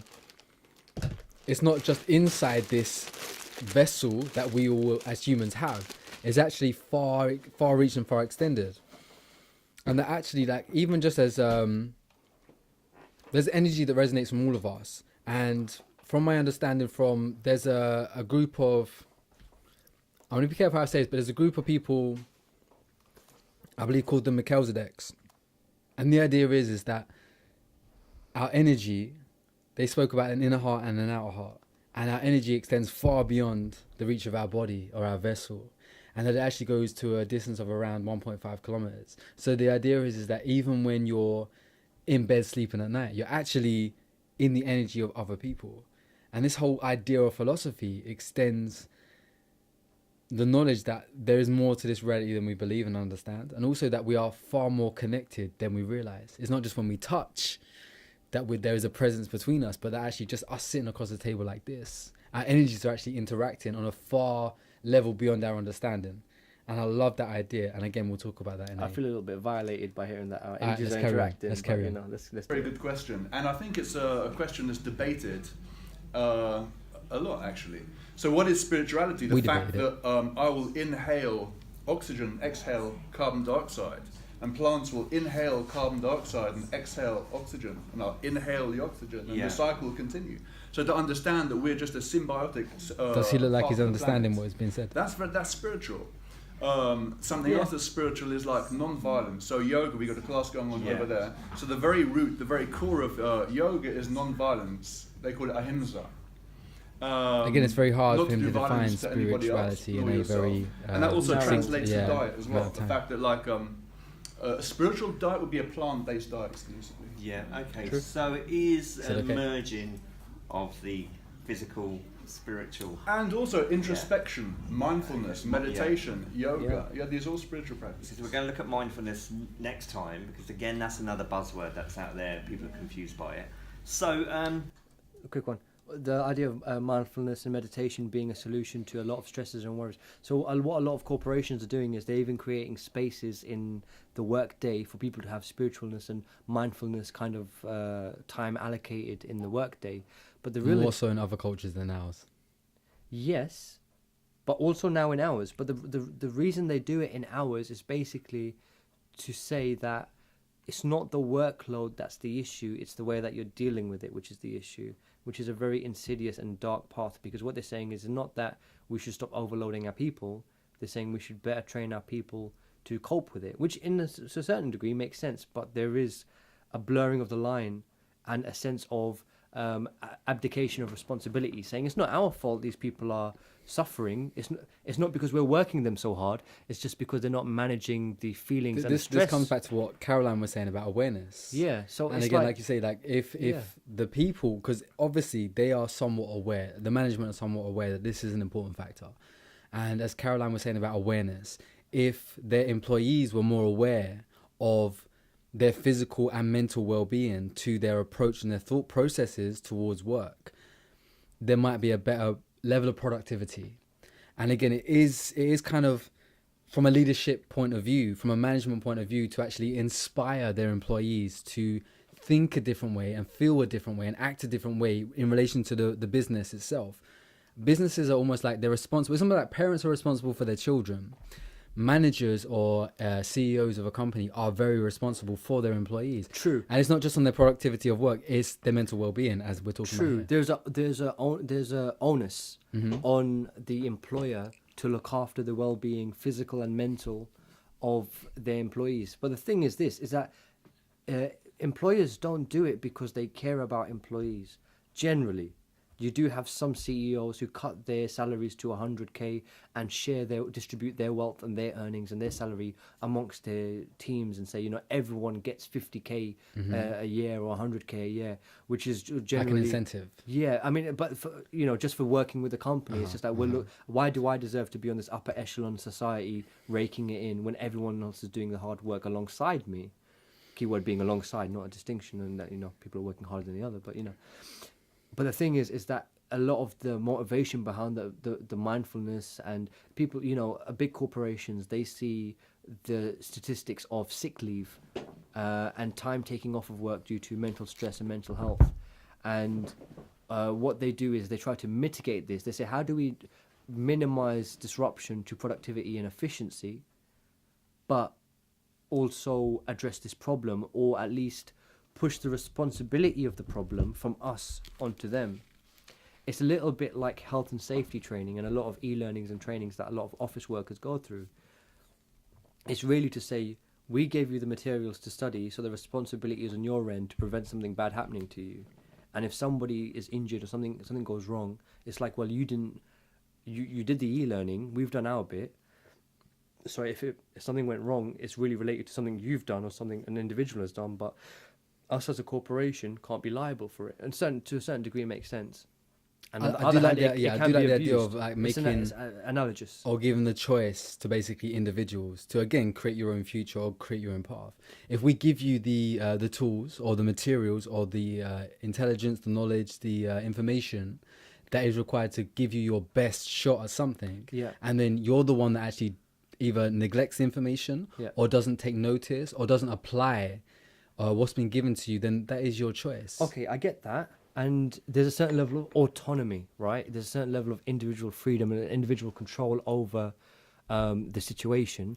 But the point I'm making is that, for example, you have some jobs that are naturally very stressful. Like if you're a doctor, if you work in medicine, if you're a paramedic, there's day-to-day stresses which are inherent in your job, right?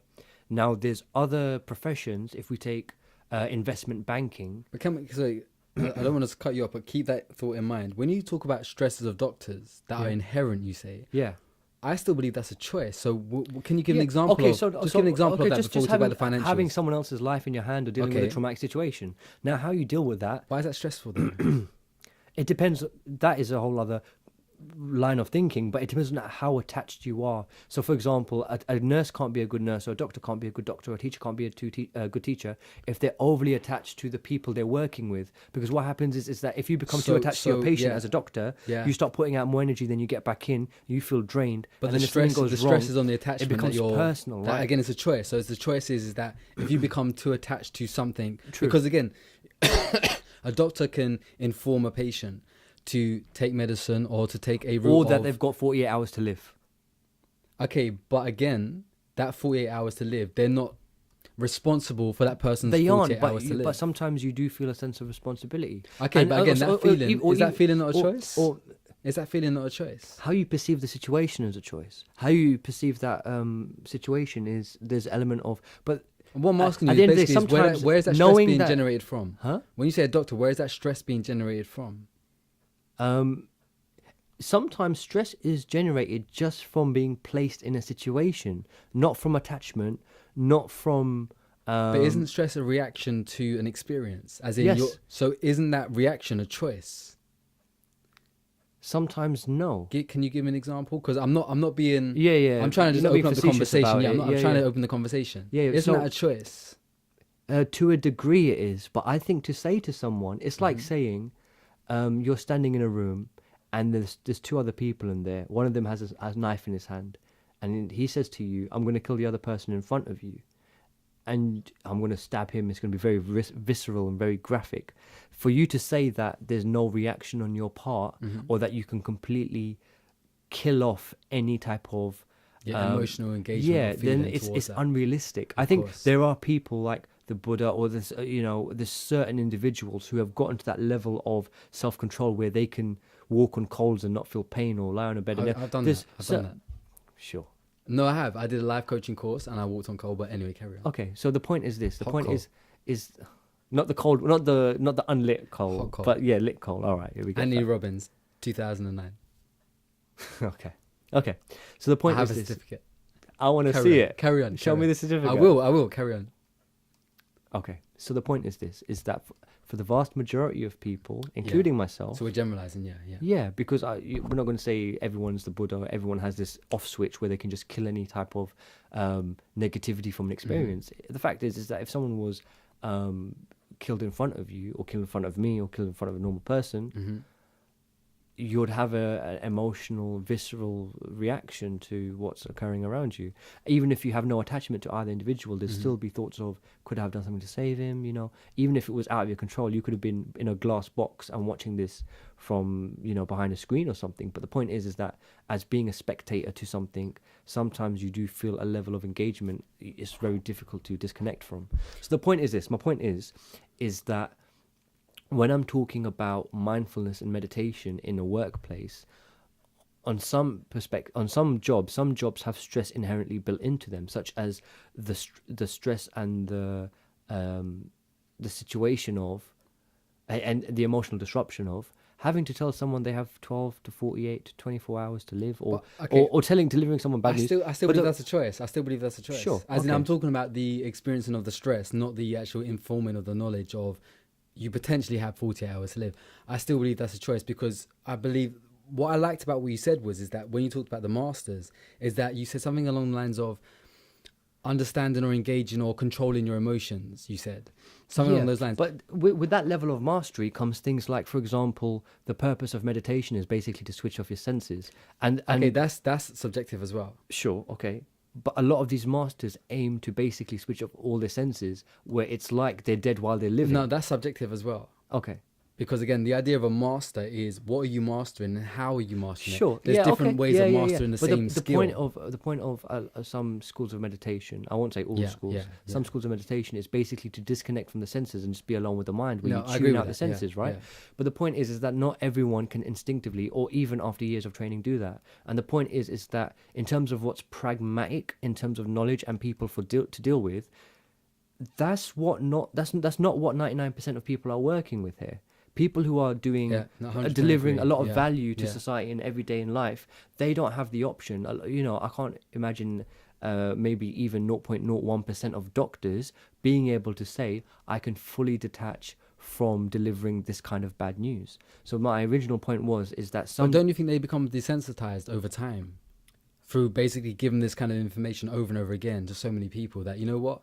I'm now used to this. I'm now desensitized to this. I can now give you this information without feeling any way about it, because they're so experienced with that experience that they start to become aware that, you know what, there are certain people in this world, in this reality, that make the choices that lead them on this path that don't give them much hope to actually live a longer life.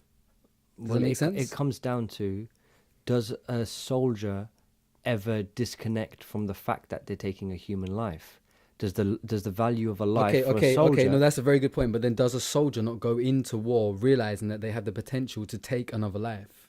No, they're aware of that. So, but doing it, being aware of something and doing it is very different. Okay, but still being aware of it, as in going into that field in the first place with the capacity to do that pragmatically. They know what they sign up for, and they know that they may have to do it, or but they may not be aware of the ramifications. Or just nothing can compare to actually doing something. Of course. I can talk about, doing something, but actually living through that experience is completely, sometimes it's contrary to what you expected, no matter how hard you thought about it, because actually experiencing something is very, very different from just talking about it, right? So if we use a soldier analogy, right, does a soldier ever get used to taking lives and being responsible for the death of others for whatever the circumstances? Maybe the person deserved it, maybe they were going to. I think it depends on the soldier's perspective. But this is the point, though. This is the point. Purpose. The point is that the mental health issues that soldiers experience after, and the likelihood increases after so many years of war, or years, on tour, right? Is you have to think about it like this: soldiers learn to detach. They learn to separate, right? Now, whether that's healthy or not healthy is a completely different thing. Because what happens is that if you meditate or you have mindfulness, right, you detach from who you are and you see yourself as almost like an outside perspective, and then you can constructively, not critically, not destructively or negatively, but you can constructively criticize or analyze yourself and identify your own weaknesses and focus your energies towards correcting or improving those parts of you. That's one sense of a disconnection, right? It's a valuable tool to be able to do that. On the flip side, if you're disconnecting to not face certain parts of your actions and what that means about yourself, that you are a killer, that you take lives, that the person might have deserved it, but you've made a widow and his children, blah, blah, blah. And we just basically compartmentalize and we separate out these aspects of who we are and we bury them very, very deep. Because even if we have done something for the right reasons, it doesn't mean necessarily that we've processed it. Yeah. So my original point was about doctors is that they have stress inherently built into their occupations. But the thing is, things like investment bankers, some of them work hard for a few years and then end up throwing themselves from a roof because they're so stressed out by the job that no amount of money. Stressed out by what? Well, this is the thing. If somebody's in a job or someone's working in a role and they've got commitments and they're working for deadlines, whatever it is, it's like people are stressed out by different things. Some people have very little stress in their job. Some people are stressed out by deadlines. Some people are stressed out by their colleagues, but they love the work. It could be for a multitude of reasons. Let me ask you a question. Is stress a good feeling or a bad feeling?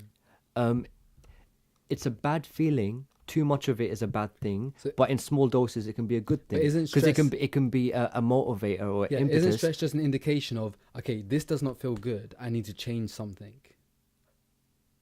Yes. Isn't that straight away? If it doesn't feel good, it's time to change something. Yes. So straight away. But sometimes you can have, no, I agree with that. Sometimes. I agree with that. Sometimes people find themselves stuck in situations, and I'm not trying to abdicate responsibility and say that they have no control of the situation, but some people find themselves in situations where why does anyone do anything? I think it's hard to understand that everybody has control over everything, because when we talk about our jobs, for example, we believe that we have a responsibility or we are controlled by somebody, that we have to do certain things. Yes. But actually, no. You can change at any moment in time everything about yourself and about your being and about your life. Yes. But it's that fear idea of, but if I leave my job, I have no income. If I change my lifestyle, things won't be the same. Okay, you know what? If it doesn't feel good, change it. True. Take the risk, move on. Neo said in The Matrix, the problem is choice. The problem is choice. If people realize that, you know what? Choose what is good for you, eventually good things will come. As Kay said in the Nice News. Like attracts like. I agree with what you've just said, but however, I will point out. However, bring it, son. Bring it. I will point out that why does anyone do anything? Why do why do firefighters save people from burning buildings? Or why does a dictator kill and take many lives? Choice. They make a choice. But everyone does the best thing that they feel is the right thing, or everyone does what they think is the best course of action in the situation. I'm not saying people don't make stupid decisions. Yeah, I well, make that's for stupid themselves decisions. or for somebody Everyone, else. They but, do what they think but is basically, best. we have a multitude of wants and needs and desires, and we prioritize what we feel is the most important. And it could be a sense of feeling alive and doing a line of cocaine over going home and spending time with the wife or kids. And really, there's a whole multitude of conflicting wants. And sometimes common sense or logic dictates that really going home and spending time with your quality time with your wife and kids is the logical, common sense, more valuable time. But sometimes for some people, the want or the need to feel alive and to feel experience and feel that adrenaline and to feel like they're not living in a routine is enough to make them go for that line of cocaine or for hookers back, and then, drifting in at 4 o'clock in the morning. But the point is this: the point is that stress in, like you're right, stress in any dose, stress is an indicator saying something needs to change. If you've got amount of stress while you're working on a deadline, because stress is like pressure, right? Yeah, but similar. that pressure is basically saying you've got a deadline. And the thing you need to change is you need to do the deadline, or you need to extricate yourself from that commitment. You're either not going to deliver. I'm working with somebody that I don't like because they're not managing me the way I like to be managed. Yeah, or something like yeah, that. As in something isn't in alignment with who I am. Yeah. And it doesn't feel good to me. Yeah. So I feel a pressure, a stress. Yes. And this does not feel good. So something needs to change for me to get out of this position of stress, right? Sure. So this is the thing, right? If I stay there, it's a choice.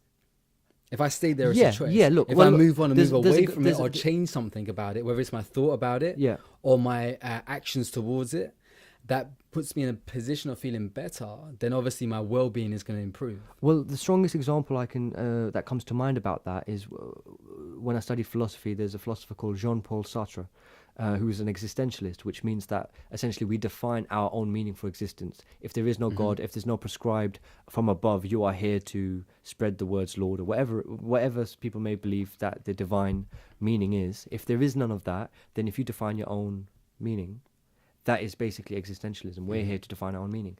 So one of the interesting examples he used is if a doctor prescribes you medicine and you take the medicine and it makes you worse, you would naturally blame the doctor and say, he told me to take the medicine. Yeah. But really what people don't realize is that even by the abeyance of so-called I'm not saying anything about doctors or anything about medicine thing. But again, what I'm saying is there's that a process here going on. Yeah, it's that almost that you detach yourself from responsibility over the actions that you do.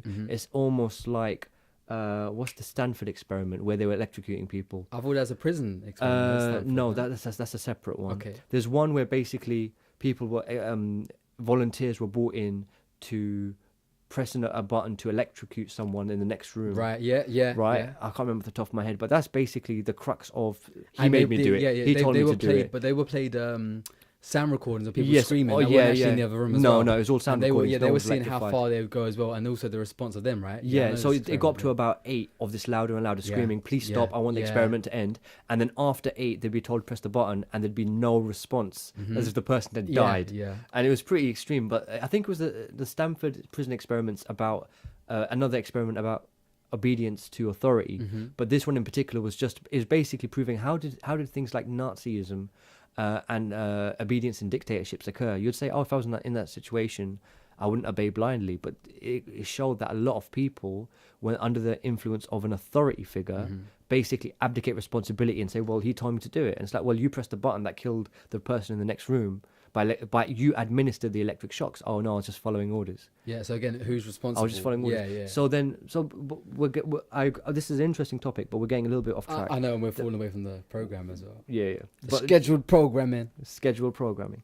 But just to go back, it's worth pointing out again, the stresses that are inherent in the profession, which you can't really avoid.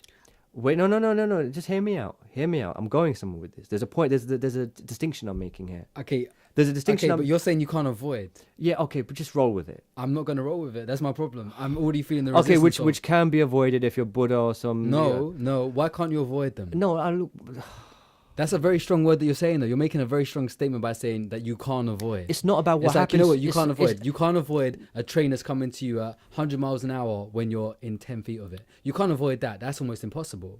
That is practically impossible. But in the workplace presence, what is it? Give me an example. What is it that you can't avoid? Listen, It's not about what happens to you, it's how you deal with it. Okay, So so people you can't avoid it? No, you're not listening. Everybody experiences stress. It's how you deal with the stress which affects the outcome. It's not about the fact that you're feeling stress in the first instance. There are triggers for all sorts of emotions in the world around you. But the point is that you can't say people don't feel stress or you can avoid stress wholeheartedly. It's not about the fact that, oh, it just pings off of me like I'm, duck off a water off a duck's back. The point is that it's about how you process and deal with the stress, Yeah, I right? agree, I So agree. that's what I'm It's how you saying. deal with it, But yeah. I won't. The point isn't about avoiding stress, right? That's not what I'm getting We're into. talking about, I think, a level of stress and how much you put up with it. How you look, it's Or how much you endure everything is how you, all of life is how you deal with it, not what the hand is that you're dealt, for the most part. Again, I'll caveat that. But the point I'm trying to make here is that there are professions where inherently there is a great deal of stress triggers. However the person decides to deal with it is up to them. But you do have that stress trigger, right? Now, in other corporate professions, there are artificial triggers. There are stress triggers that do not need to be there in order for people to do their job, but they've become so normalized and culturally accepted. Such as the example I used is investment banking, is that it's such a high pressure, high stress environment, high turnover. There's no loyalty necessarily between employers and their employees, and everyone is expendable. Right? And everyone's just trying to do the best for themselves. Everyone's looking out for themselves. No one's trying to say, okay, I'm going to do the best by my company. I'm going to stick by my... So the point is this, is that there's natural stresses or stress triggers, which are related to the profession. And then there are professions where it's been artificially created, or people don't necessarily manage their own stress in the right way. So they feed it downwards, right? So in these situations where there's a lot of artificial stresses, stress that could be avoided if they were dealt in the right way and they weren't cascaded down the line, shit rolls downhill, right? If they weren't cascaded downhill, right, there wouldn't be a need for half this mindfulness. But what really happens is that, I'm not saying don't do mindfulness, it's not needed, but my point is that people aren't addressing the cause. People aren't addressing the cause and the triggers, and a lot of things we just culturally accept as, I work in this job, this is the stress associated with it. Half of that stress doesn't need to be there. It's really about how people deal with things and how seriously people take things, you know what I mean?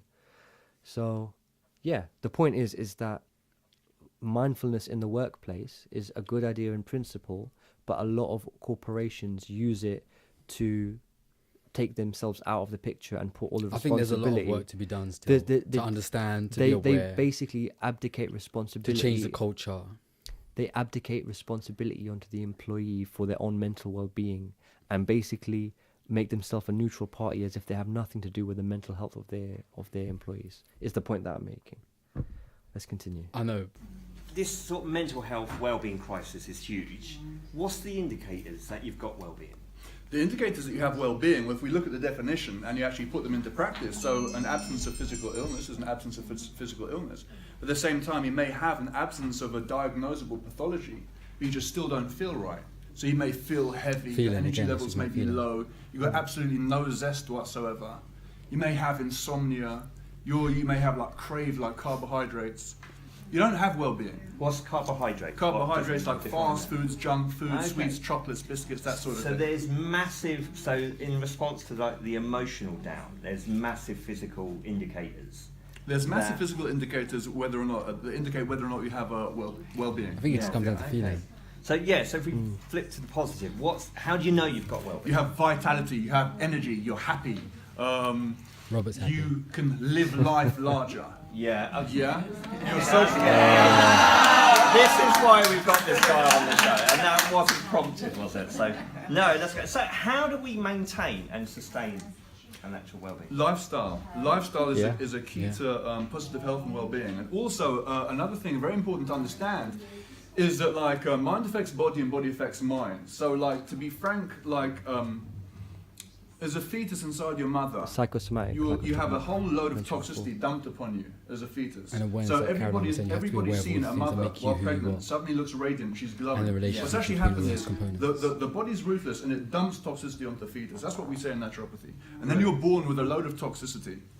And someone's trying to tell me something. That's all right. You carry on. Okay, so repeat the question. Yeah. No, what we do, we're going to come back to you. Stay there. So, let's ask God. Philippa! Yeah, you're going to come to me. You heard Robert there. What Do you know what? When you actually mentioned about the carbohydrates and everything, because I've had recently just some bad sort of news at work, and I just said to my friend here, all I've wanted to do is go out and eat baguettes and things that I'm normally very healthy in terms of what I eat. And actually, what you just said just then really rang true with me, because I just sort of can't really knock it. all I've wanted to do is eat junk food since I've heard the news. So you've just realised that now. There's definite triggers that when you're conscious of these triggers, you can. But do you think making it interactive, as we were talking about earlier on, person to person rather than remotely saying you can tweet us or you can email us, but actually going direct to the audience, it's a powerful thing. What about you? What did you hear from Robert? Oh, I heard a lot that really goes with me, kind of like the mind. Were they body, aware the they were going to be soul, asked? and what I'm finding Was it is spontaneous? Was it Which is improv? why I'm interested in Was it impromptu? well-being, and one of I the think at things least that I 50% really was enjoy is improv. mindfulness. And being a single mum and working in a special school, it's like, wow. It's like I'm busy from 8:30 till 3:45. Then I have to go and pick my daughter up. So it's like I've been moving about with these children. I love it. Wow. It's so rewarding. And then I have to pick my daughter up, and it's like it's kind of like a fast pace. So I'm really looking forward to getting healthier than what I am. So okay, we're going to come back to Robert. Right? No, I didn't like that. He said okay. Cheers. Do you know what? I think there was it was obvious there that he was clearly very conscious of time, which is fair enough. But by looking away to camera constantly, it's almost like he's looking at. It's like he's looking at an imaginary clock over the camera, or over the shoulder of the direction. That's what you didn't like, not her opinion, right? I just want to clarify that. No, because at the end of the day, it's like clearly if she's going through some stuff in her life and she just wants to express, and sometimes a lot of people these days don't necessarily have an ear, or they just feel it feels not. It's the talking cure. You know, Sigmund Freud spoke about it. Just being able to talk about how you feel is a very powerful thing. You know, they say a lot of the elderly in this day and age don't necessarily feel like they've got people to talk to, and that sense of isolation can have. But that's really true, though, especially where we're so technology based now, and they are removed from technology. Exactly, it's harder for them, and also we don't spend enough time, as we were talking about earlier on, just talking to people in a physical presence. Yeah, like face to face, having a face to face issue sit down now. conversation. Yeah. People are more and more detached in that human connection because they're just. I love you, man. Love you too. But yeah, the point is that I get why he had to cut away and kind of move on because he was conscious of time restraints. But at the same time, I feel bad for her because he just kind of, she said her bit. She's clearly revealing something quite personal that's on her mind, and he's like, "Yeah, we'll come back to that," and he just kind of peels away. So was it what he said? It's the way he dealt with it. Okay, it's the way he dealt with it. Okay, so he needs to maybe change the way he dealt with it rather than. Yeah, he needs to. As in, you wanted him to be more sympathetic. Yeah. Or even just saying something as a terms of linking what's being discussed with what she feels. Yeah, even if it's just like, again, back to well, do you think that any of the things that you've heard today will help you deal with your busy work on your life? Change the way you think or act, or but if you're going to do a show about well-being, or you're going to do a show about mental health issues, or whatever you're going to do, if you're going to expect the audience to engage, you're going to hope that it's generally quite, hey, my life, this works for me and my life is pretty good. And But you're going to get people who are here because they're reaching out and they want someone to communicate with. Yeah. And you have to be able to tie them back into the pragmatic kind of methods that are being discussed. It's a powerful point you made. And Steve, if you're watching this, take note. Sort it out, Steve. Seriously, like... Right, fill up the ass, please. He's never going to play my music again. He's going to play it for 5 seconds less and there'll be no music. Because you can talk about these theories and concepts and that, but life is coming at us, isn't it? And for a lot of people, they don't know what, like Philippa just said, shock job news. And you can wake up one day, then wake up the next, and suddenly you've got a jolt out. Can we turn it up a tiny Suddenly bit? you've got a jolt out of the blue. Yeah, it's like a jolt out. This is 2 Guys, 1 Bottle. If this is the first time you've watched us, please subscribe. This is the first of our many episodes of, I don't want to call it deep, but I don't want to call it introspection either. What's the right word? It's just 2 guys. Let's keep it simple. 2 guys drinking with a bottle of I don't even want to say. Two guys chatting shit and just spending time on the mic. You know, it's interesting. It's interesting because, again, we've all got perspectives. We've all got opinions. We all know this. I think. But you know what? We had this conversation as well before that we don't believe that. We're not even there yet in this show, by the way, but we don't believe that people have enough deep conversations on things that really matter. And we're just kind of touching the surface now of what this show, are we going to call this a show? What are we going to call this? Let's call it a show. What this show potentially can become. So we hope that this has some value to somebody out there other than ourselves. But most importantly, we're selfish and we're making this for ourselves. Yeah, we're some selfish. And we're going to look back at this one day and we're going to people. be like, boy, we used to be young. We used to be so wise for our age. We used to look good. Shit. Yeah, we used to be free and single. What happened to us? I've had a full head of hair. What happened to us? What went wrong? Anyway. a jolt out the blue. That, you know, things are changing. And people, you know, the uncertainty of moving forward. People are scared of you know, when they don't know what they're going, especially if it's income related. But how's well-being affected by the uncertainty of life? Well-being is affected by the uncertainty of life because the uncertainty of life delivers stresses and it stimulates physiologically like a fight or flight mechanism, okay, which basically depletes the body of its resources. So what we do is we adopt these mindfulness practices that calms the fight and flight mechanism and stimulates what we call the parasympathetic nervous system that stimulates. So the trigger's there, but it's how you deal with it. So you can condition yourself to react in a certain way as opposed to the way that you've been originally experience is key here. Experience is important to understand yourself in order to change the way you react. Yeah, most people can't look at their childhoods or their upbringings and see it transparently. Most people see it through a certain lens, and they gloss over gloss over certain aspects of it. So when we say lens, we're just saying a kind of perspective.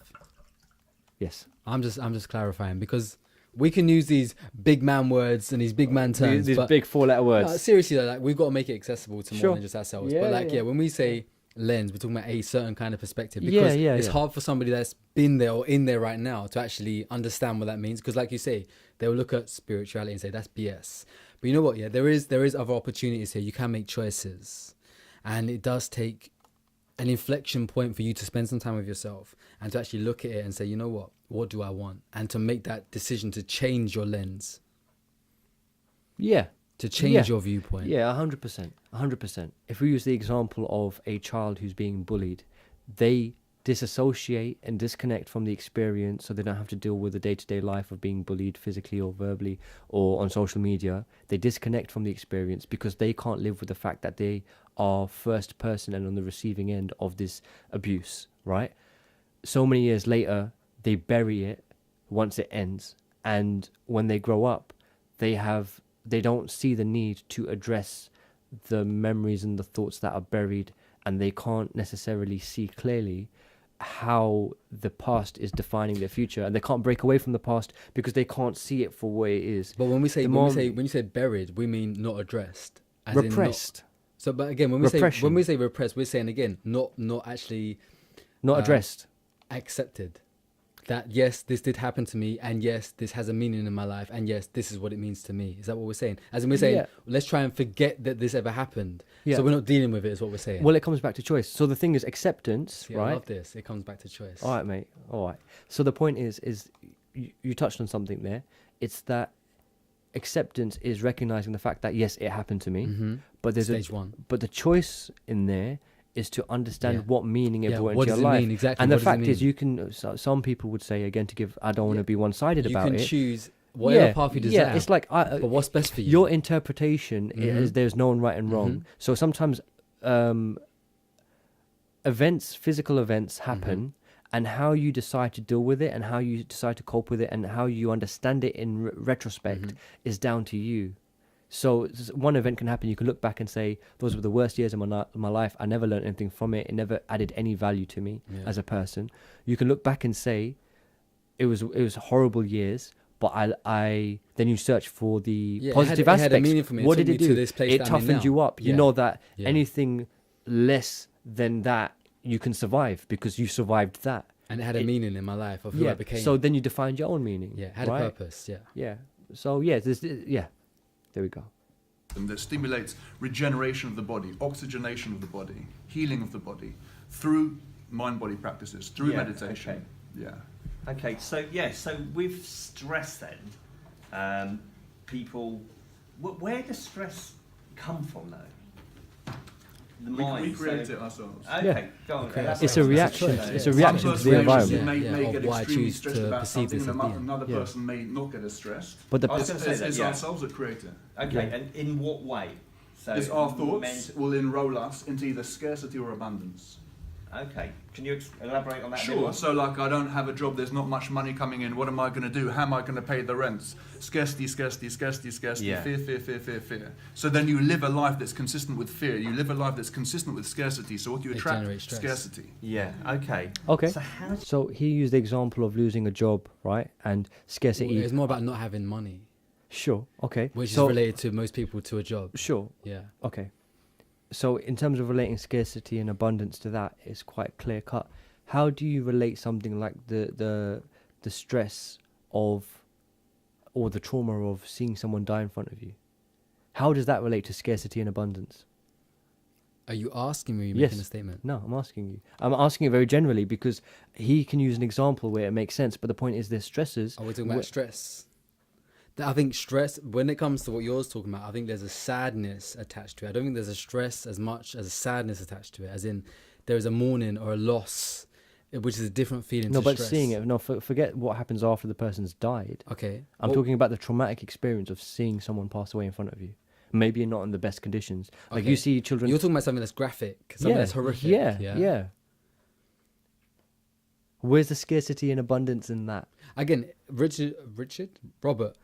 Robert was giving an example here. Yeah. So obviously he's just giving one example. And again, I'm not trying to put you on the spot here, but the point is that... I'm open to your... Yeah, because it's a very interesting concept, and in certain scenarios, it works very well. Mm-hmm.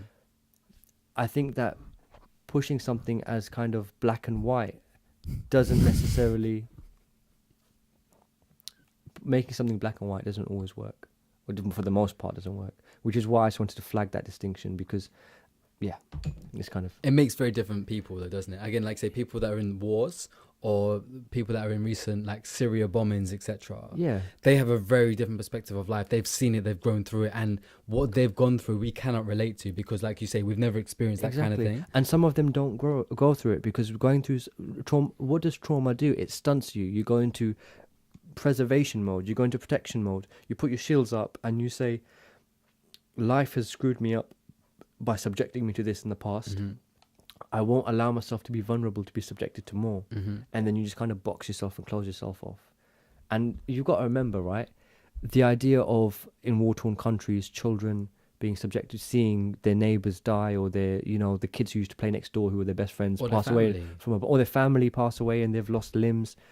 It's happening around the world. But the point is this as well, is that there is an increasing amount... I'm not trying to get the school parents freaking out and picketing and, putting signs up again. But the point is that there's a lot of graphic material that is a lot more accessible in terms of visceral graphic imagery, violence and of a sexual nature, where there's kids growing up and they're just normalized to it and even normalized is wrong, sometimes they're traumatized and they don't know how to deal with how they felt about seeing it. It's like, if you've got you've got videos from these war-torn parts of the world that circulate on social media, circulate on WhatsApp, circulate on Facebook, etc., and then sometimes, even adults will struggle to process that. If you give that to a child who's maybe 10 or 15, mid-teens, and they stumble across that by accident, or they're sent it by their friends. So that's my example of stresses. The point is that to say it's for a job and scarcity and abundance is a good example. I think it's very different for a child. Yeah, but just the fact that scarcity and abundance doesn't necessarily work in every scenario. No, you're 100% right. But it is valid in that scenario. I get that. Yeah, because he's just given one example. But again, talking about children coping or dealing with the idea of stress to an adult dealing with the idea or experience of stress is slightly different in the respect that a child is still finding themselves, understanding the world around them. Where an adult is more advanced in that process, but still might not actually fully understand what is happening around them. Sure. And I'm not saying that I understand everything either. I'm going to interject there and just say that's something we expect of adults. But in That's what I'm terms saying. of, That's what I'm of saying. maturing as a person, As in, even ourselves, we don't know everything. Yeah. But what- we have a better consciousness of our own being to deal with stress in a better manner than some other people would. Because it's not something- most other people, but some other people. it's would. because it's something that we focused on, and Well, therefore we've chosen for ourselves that, you know what, we know what this stress feels like. It's Yeah. BS. How do we- don't wanna how do it we again. mitigate it? What's How a do better we way of and like managing you say, it? Yeah. everybody comes against stress at some stage. Yeah. But it's how quickly do you mitigate it in Yeah. order to not make it a predominant force in your life. like a ruling force, ruling factor in your life. That Because again, stress is it dictating your actions or dictating your thoughts. Yeah, I ain't got agree. time for that. Yeah, I'm not yeah. about that life. Go on. Get yourself out of that. How do you get yourself out of that mindset? It's a paradigm shift. Which is and thoughts. it can take a little bit of time. And it will take time. And Yeah.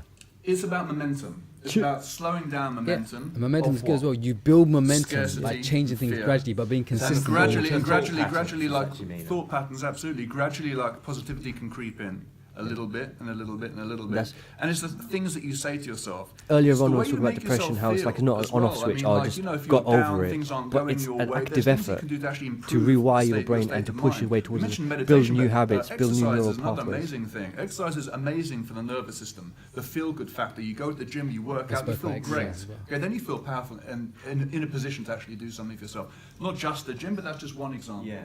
Is there not though that when you're stressed? Because I had chronic fatigue for 15 years, so Wow. that's how I flipped the coin, and that's how I've got so much energy. I'm conscious of this stuff. But when you are, such in that deep dark depression, the last thing you want to do is go out and The depression go of to the chronic gym or fatigue. get physical. Or Stop. I've not actually ever been sucked in a deep dark depression, so I can't really empathise exactly with you there.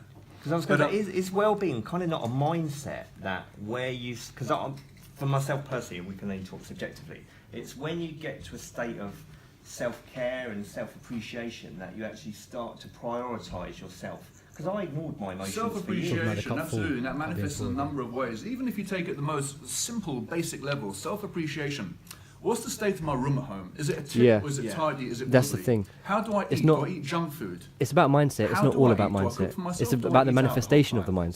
It's about what Self-appreciation. actions you take on the Nourishing basis of that oneself is a mindset. great Because you can factor. think So it whatever you starts want with the about. mindset. Yeah. It starts with the Okay, but that mindset, but is it's not the be-all and end-all. Yeah. Like I say, yeah. It's what the process, mindset yeah. leads to. It's It's the a 1, action 2, that 3, Things 4, can triggers. happen instantly. Yeah. Things Synergy. can happen instantly. They don't always have to take a long time. Love that camera I think work. things can happen just literally just like that. No, but we're going to come back to you, and this is... We just... I don't this is think the tip I- of the iceberg, yeah. isn't it, with this? With a show like this can only get to it. We're going to some more nice news, so... Yes, nice news. One of the ways in which you can take care of yourself is to love yourself and to love somebody else. Fill in your But cup. how do we love somebody else? But wash your hands in between. We've all heard of love at first sight. And a lot of us think, oh, that's for like a Julia Roberts movie or a book. Actually, it isn't. A recent It's study a on an vibe. online web It's a vibe. portal for more vintage people, shall we say, has shown that older people are better at love at first sight simply because we've got more experience, we know exactly what we want. That's pretty ageist. I just turned on subtitles. Let me turn this off. Yeah, this whole idea of love at first sight. Again, this is just a news story in the Living Life Larger. Men, I'd say more so than women, because we predominantly are wired, as I understand, to be attracted to the physical more than women, even though women are obviously attracted to physical attributes as well. Yeah. However, I'm talking about myself, not everyone. Yeah. There's still a level of, okay, I'm attracted to you, but if I could spend the rest of my life with you, I have to know you first. I have to know like your morals, your values, your interests. Like I can't just look at you and say, I'm in love with you. True. I can say, I'm looking at you and I feel something. I'm attracted towards you. In your pants. But to say I love you, Yeah. or to say I'm in love with you, Yeah. that's a whole other ball game. So it's a Well, touchy look, subject. Okay, going into the topic of love is a conversation for a whole other day. Oh, we loved it. This is going to be another We- subject. we love yeah? to talk about is love another here. subject. We really We've do got love to episode talk 3 about love queued here. up. Forget anything else. But I mean, This is going to have to be a weekly thing now. Yeah, all right. I almost feel like, you know, let me just leave this set up. Yeah. It's done. Let's carry on. Wait. You better be here next week. I don't know about that. Let's see what happens. The point is, You better be here next week. I'm just gonna drop my own little quoting. What I've learned is that men fall faster, but women fall harder. That's a saying. I know, but I'm not saying it's going to be true in every. I'm generalizing. I get it. It doesn't apply to every situation, but that's general rule of thumb. And we're more capable of identifying the qualities in somebody that we will love or not first time round. So that's one. Second one is, have you ever met a group of people or somebody and walked away and thought, oh, I've really messed that one up. They didn't like me. Well, I'm here to tell you that you're being hard on yourself. But she's talking about first impressions rather than just love at at first first sight. They have a far better sight. opinion of you than you thought they did. Another study shows that we give ourselves too much discredit in meeting people. I agree. And people actually like us a lot more than we think. I heard about that study. So go out, give yourself a hug, be nice to yourself, be nice to others. Oh. And as I said, the links to our nice news stories you'll find at the bottom of the page on our website. And how I take care of myself is by dancing like nobody's watching. Yeah. Well, we're watching She's awesome. now. I like her already. Give us a demonstration. She's cool. Okay, how does it feel? Because you said at the beginning that giving out positive news, like builds bridges, brings people together. It does. Like It empowers does. people. It does. How does it feel being the voice of positive news? It feels really very, very good. I have had my struggles, and I'm here to tell you that it's never as bad. My grandmother used to tell me this, it's never as bad as it seems, and that's true. It Yeah. Brilliant. Fear is Okay, usually we're worse than gonna the thing come back itself. to you. You are. Okay. Isn't she? Look Think at that it's okay. smile. I think he said okay. But anyways, I'll drink to that.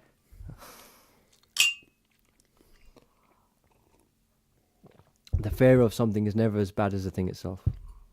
Wait. Shit. And also, I want to say that what's amazing about this this show, for all of you that obviously may not be aware, Stop making come to bed eyes at the audience. I have to say this because it's true. Stop seducing the audience, dude. There's All a time these and a people place. that came together to make this show, which is in its let's call it its birthing, they're all volunteers. So none of them are getting paid to do this. They're all making a choice to do this. They all feel good doing this, and it's an amazing project.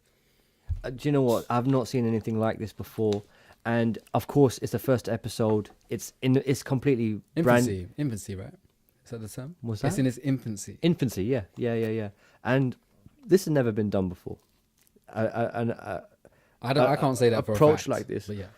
I would say for the most part, there'd be different takes on it, but nothing's been done in this way. Nothing's been delivered in this way. For the hard time that I might have given over the last minutes or hours or however long this thing is, I mean, I think they're all doing an impeccable job. It's the first time doing it. The pressures of the camera, they're working for free. I've just got respect just generally to the entire cast, crew, presenters and audience just for being there and being part of it. Yeah. And the fact is that they're sharing their own experiences, and people. This is how shifts happen. Shifts.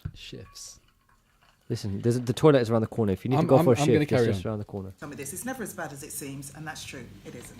Brilliant. Okay, we're going Seriously? Just every time we just got to keep running through it. Let him say his okays. Go on. to come back to you. You are. Isn't she? Look at that smile. That is nice news in itself, isn't it? Brilliant. Right. Okay. We've been mentioning yoga. There's been strange stuff happening in the back of the room. Okay. We've got our co-presenter Lauren is the one. Said okay again. Drink. You have to pay attention, bro. Okay. I'm trying to. You know what? It's a choice. It's either in my head there's like an okay counter going off, or I'm actually listening to what he's trying to say, and I kind of mentally block out the okays just to make sense of what he's actually saying. Okay. Come down and join you, Lauren. Okay. We won't mention what's happening there. So, what have you been doing? How's the yoga been going? The yoga's been going fantastic. We have Bikram yoga at the minute because Hey. it feels like 30 degrees in I don't know here. what Represent. Oh, that's the heat Muscles yoga. are Yeah. loosening up, and all my injuries I can stretch. Sarah's a brilliant teacher. I thought it might be silent yoga. Bikram yoga's I'm going to keep trying to go while you're worth chatting to doing. me. Okay, so you're going to interview Sarah. We've got Sarah here, Sarah Tucker, who's a yoga expert, media personality, travel writer as well. I'm going to leave you to it, okay? Thanks, so Steve. keep stretching. I will keep stretching. He said okay. Sarah, can you tell us what position this is we're currently doing? Okay. Right. I think she dealt with that very well, considering she's in the middle of a yoga pose. I know it's good that they got her doing the yoga. I think it makes it very interesting because like they're putting her in a situation that we don't know if she's comfortable with it or not. Trust me, that's not a comfortable position. Well, that's not in a comfortable position. None of those are comfortable positions. Go on. It's the play button, dude. You broke it. Sarah, can you tell us what position this is we're currently doing? Right. What? And we've been doing loads of different positions. The sort of yoga I teach is vinyasa.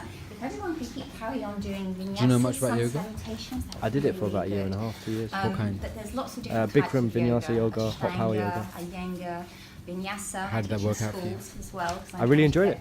Yoga. I really enjoy it. I shouldn't use past tense. And I write children's books engaging children in yoga, showing that you don't just need to do yoga in a class or in a club. You can do it anywhere, while you're waiting for a bus or a train, anywhere. So can you tell us a bit about off the mat yoga then? Is that what you're talking about? That is really what I'm talking about. Basically, you can do it anywhere. A lot of people think that you need to belong to a club. You just need to have obviously, I think it's really good to have a good instructor. And a lot of people at the beginning, they think that they don't enjoy yoga, but they just haven't found the right instructor. So it's not. I think a lot of people aren't aware of what yoga is. Yeah, so they're put off by it. People think cross-legged. If they connect with that, that's the important with their hands out like that and going, I just want to ask you, there's a can lot you just to tell us a little bit about the benefits of yoga in terms of well-being? A lot of different types. Oh, there's so many. And they've also been scientifically proven. It's good for calm, concentration, listening, very good for anger management. We hold a lot of anger around the base of our Someone's spine. meant to be doing yoga. Fine, I'll join what we're so talking. we should be doing it. We've been Right. doing silent yoga. So we'll do sun salutations and interview you while you Perfect. do that. You tell us about the benefits while we're doing this. So it's good for listening, it's good for patience, it's good It's so for funny anxiety, that she it's doesn't good she for, doesn't look like she's experienced in doing yoga. procrastination. If you have The presenter, but if she's you have doing it. difficulty making decisions, it's very good for that as well. Obviously, it's very good for improving your flexibility and your ability to balance. If you have problems And you can tell that Sarah sleeping, is it's really very experienced good in doing if you this. suffer from insomnia. Like And she's as I really said, I passionate teach about yoga. all children from the ages of Because about when people come to you 3, afterwards and 4, say, brilliant. that's affected me in Right this the way, up it's to made my life so much teenage years, easier, although reduced they pain look in my very confident, upper they're back very and lower back, unconfident. or whatever it is. And It's yoga is rewarding. especially good for them, especially good And in for fairness boys. to the presenter, So, she's as I said, juggling, it's paying just attention, really in good for the whole mind, managing the body, show while and doing spirit. yoga. And Yoga in everybody's itself is done a very- full we don't usually do it 100% in kind of silence, task. actually. I do usually do a lot of talking. Yeah. But just so next question. Perfect. And how long do we need to do it until we start seeing results? Again, it's like how long is a piece of string? Most people, when they start yoga, they become hooked on it, and at the moment it's very much in trend. We've got people doing it in kilts on surfboards. But basically, the basic postures. Yoga is much more a philosophy than like an exercise form. It's often compared to Pilates, but actually in Pilates they breathe. I've heard that as well, in a that it's different way. compared When you to breathe in Pilates, you breathe out in yoga. And the There is a importance of significant breathing difference. in yoga just can't be estimated. If you can control your breathing, you can control your stress levels. Lovely. And that's all. So she said if you can control your breathing, you can control your stress levels. Yeah. Stress is a very physiological thing, isn't it? Yes. As in, your thoughts don't just emanate stress. It's the manifestation in the body, the physical ramifications in the body that actually present the stress. As in, as she's saying, you she didn't say this, but you breathe shallower, you feel tense. Your body feels tense when there's stress, right? Yeah. You can't feel, it's almost like they say, if you smile when you feel unhappy, you can't help but actually feel more uplifted when you're smiling. Sure. There's it's almost like a reaction to presenting yourself in a certain way to actually feel in a certain way. So it's very interesting that she raised that point. I agree 100%. Are you even putting alcohol in my glass? No. That's what I thought. I swear you just give me bloody Pepsi. I haven't poured anything for you, Andy. I'm waiting. This is just my glass. You touched on something very interesting there. I'll not go into a huge amount of detail, but dab. I'm topping you up. Okay. Finish your glass, and I'll top you up. Neck it. I don't think you can handle it. Look at you trying to prove a point. Oh, you G. All right, bring it. I'll top you up. You don't need to be a drinker to drink. I'm not advocating it, but drinking is absolutely delicious and has amazing effects. So. And your ability to speak doesn't mean you can't drink. So No. You were saying. So. Bruv, can I have a cookie? Help yourself. Knock yourself out, man. We have cookies. We're not sponsored by Sainsbury's, but we have cookies. Yeah, you know it's got to be done. Life is too short. Okay, so Life is too short, bruv. I'll drink to that. but Seneca said, if you use your time wisely. Seneca is a philosopher in China, from China. He's a Western philosopher. He's like Greek, Greek, Western. really? Yes. You know what? He's Polish. He's Polish. Is he? Yeah, I always don't. Seneca just makes me feel of like China because. Google it, please, because No, I know it is. that. No, because my friend he studied because Seneca wasn't Seneca very much on Stoicism. Yes. Yeah, and he's Polish, and I was like, what? Because there's this stereotype about Polish people. That they're And stoic yeah, people. but like there was this really deep philosopher called Seneca. But Yeah. anyway, carry on. He was a Roman Stoic philosopher, satirist in the Silver Age of Latin literature, born in Cordoba in Hispania and raised in Rome. So who am I thinking of? I don't know who you're thinking of, bro. I was thinking of someone else. The point is this, right? Seneca said that a life lived wisely has no shortage of time. Paraphrasing, but basically, people say life is short, but if you use your time wisely, then it's not short. Unless, abrupt ends. But the point was, going back to this, is we've gone back to the topic of stress, and really it's a little bit like a gross oversimplification, but the two strongest hormones or chemicals in our body that affect mood are serotonin and dopamine. I guess a combination of the two. And on the other hand is cortisol. So cortisol is released when we experience stress, and dopamine is released when we feel good. So weed, alcohol, cigarettes, nicotine, cocaine, all of these things are they encourage dopamine. They release dopamine in our bodies, and cortisol is triggered by stress. So there was a point to this. What was she talking about? So breathing and all of that. So basically, so it comes back down to you've got an event in your life, something happens in your life, and it's how do you manage the event that occurs to you. And automatically, as soon as you experience stress, the trigger causes cortisol to flood your body. But you can limit how much cortisol floods your body depending on how you decide to react. Sometimes people don't feel like they have a decision, but people who push for that level of awareness become aware that there is a level of autonomy that they have over their reaction. Some people find it more difficult than others, but you have to try to know how difficult it is. You can't just resign yourself to the fact and say, it's difficult, I can't do it. There has to be an effort to overcome it, not to resign yourself to anger or negative emotion. That one's yours. Yeah. So I think a lot of people don't understand that we are like, the physical being is a bag of chemicals. Yeah. And a lot of reactions that we have are based on our hormones. Yes. The chemicals that's within us being released at certain points in our experience. Yeah. Giving us a feeling or a reaction, a physical reaction to what we're experiencing. Mm.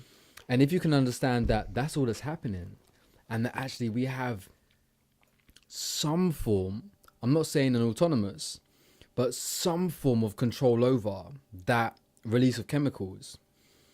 Yeah, it changes our reality, doesn't it? It really does change our reality. Yes, because look, at the end of the day, I can only speak from my own personal experience, but and hope that other people can relate. But for example, when I feel stress, I become aware that I'm feeling stress, and then I realize that cortisol's flooding my body. Awareness again, yeah. Yeah, you have to recognize what you're going through in order to intercept the chain of behaviors, chain of processes, chain of thoughts. What usually happens is we feel Comes something. back to choice, yeah. Yeah, but awareness allows you have to be aware that there's a choice there to be made to make the choice, which is the hardest. It starts with awareness and then leads to choice. But if you don't recognize that awareness is needed, then you'll never get to the choice bit. So if I go, for example, if I feel stress, cortisol floods my body, I take a moment to think to myself, okay, I'm either going to continue thinking in a way that propagates the cortisol release in my body and propagates the feeling of stress, or the one thing in my control is to change my perspective on the situation. And this is why I say context is everything. This is why I say perspective is everything. You know, there's a really good comic called Dilbert, written by a guy called Scott Adams, and in one of his comics, it's a short comic strip, right? Very short. Yeah, like very 3 or 4 short frames or something. Yeah, right? exactly. Yeah, Six very, frames very maybe, brief. yeah. But it's been around for the last however many I'm aware of decades. And there's one of the comic strips where he goes, I once was upset because I had no office until I met the man with no cubicle, right? And it's perspective, because we obviously... It's the same as the idea of I was something about not having shoes until I met a man with no feet. Yeah, Which is an older saying. Yeah. That's more traditional. I just like but yeah, it's exactly the same thing. And it's all about perspective. And sometimes when we're going under stress and pressure and we've got that release of cortisol in our body, sometimes we just got to say, you know what, things could be worse. And it's not to diminish what you're going through, but it's more of the appreciation of the fact that you still have something to lose. I like that you said appreciation rather than gratitude. I know you did. I know. But we are saying that this idea of basically focusing on looking at what is good in our life, appreciation, You're not forgiven, but continue. Appreciation is a very key response to our well-being, or our idea of what we're creating and where we're going. Having this kind of gratitude or appreciation towards, you know what, our life could be worse, but it's actually pretty good. And if we look for what is good in our life, we get more of it. We not only get more of it, but we sustain what we have by looking at what is good, because we enjoy what we have and we're saying, you know what, this is good. Let me keep it. Let me sustain it. Yeah. How do I work to maintain this in my life? Yeah. And then from there you can build. Yeah. And Love again, it. I agree with 100%. Love it. All right, you slag. All right. And the simplest way... You're going to have more beeps than me in this. Slag is not a swear word. I'm not even trying, but you're going to have so many more. No, I'm beeping it. Your mum. You can bleep that too. All right. So the simplest... He's not saying the worst words, but I just feel like it's inappropriate. That's why I'm bleeping them. I'm just an inappropriate person by name. He's not inappropriate. He's just very raw. He's passionate and he's raw. That's why I'm taking it out. Just can we carry on? Can we carry on? We only have like 8 minutes left. A whole 8 minutes? Less than 8 minutes left of the show. And we've already been like, I'm pretty sure it's been 2 hours. Shut the up. Let's hit play. That's getting beeped. You can control your stress levels. Lovely. And that's all from us here in the yoga studio. Back to Steve. Hey. Oh, she was fun. Well done. She's not dead. That's good. Right, come this way. Melton. We've got our review section now happening. Okay, this is Stella. And this is Harry. Right, this is our product review section. I'm really excited about this. You said Okay, this he is said it twice. Okay, he said it twice. You need to catch. You don't procrastinate on the drinking. Yeah, every time he says I didn't okay. hear him the first time. Forgive me. where you guys can really get involved. Okay, because we are. I get it. Because we are every episode of Living Life Larger, we're going to look at different well-being products on the market. Okay, the very first product we're going to review is How to Be Well by Abby Wynn. Hay House have kindly donated us these. Okay, thank you, Hay House. You can buy this book in all good bookshops if you still physically shop in the high street. It's on Amazon and on the Hay House website as well. And this book, okay, it says in How to Be Well, Abby reveals her best methods. No. Yeah. I didn't hear it. It's like subliminal. Okay, no, it's like he's just sneaking them in. No, because you're not listening. I will play it. This is the last time I'm going to play it, but you have to listen. 29. It's which okay. 24. Listen. And this book, okay, is... Oh shit! He snuck it. All right, go on. Okay, it Yeah, says I in agree How with to Be Well, Abby reveals her best methods for readers to take their well-being into their own hands. So it's all about empowering. Okay, yeah, you can get involved in this section. Okay, if you go to our meetup. Okay, wait. All right, okay. Meetup.com page. You can join. That's what you did, wasn't it? Yes. Yeah. Okay, and you as well, didn't you? You did that. Yes. I think it works. Okay, and then you just tell us that you want to get involved in this show. We contact you, and then you could be sat here alongside me. Aren't you lucky? So we are going to give you each copy of this. Okay, so you haven't read this, have you? No. Okay, do you normally read books? That's twice. Yeah. I listen to books. Oh, you listen to books. Okay.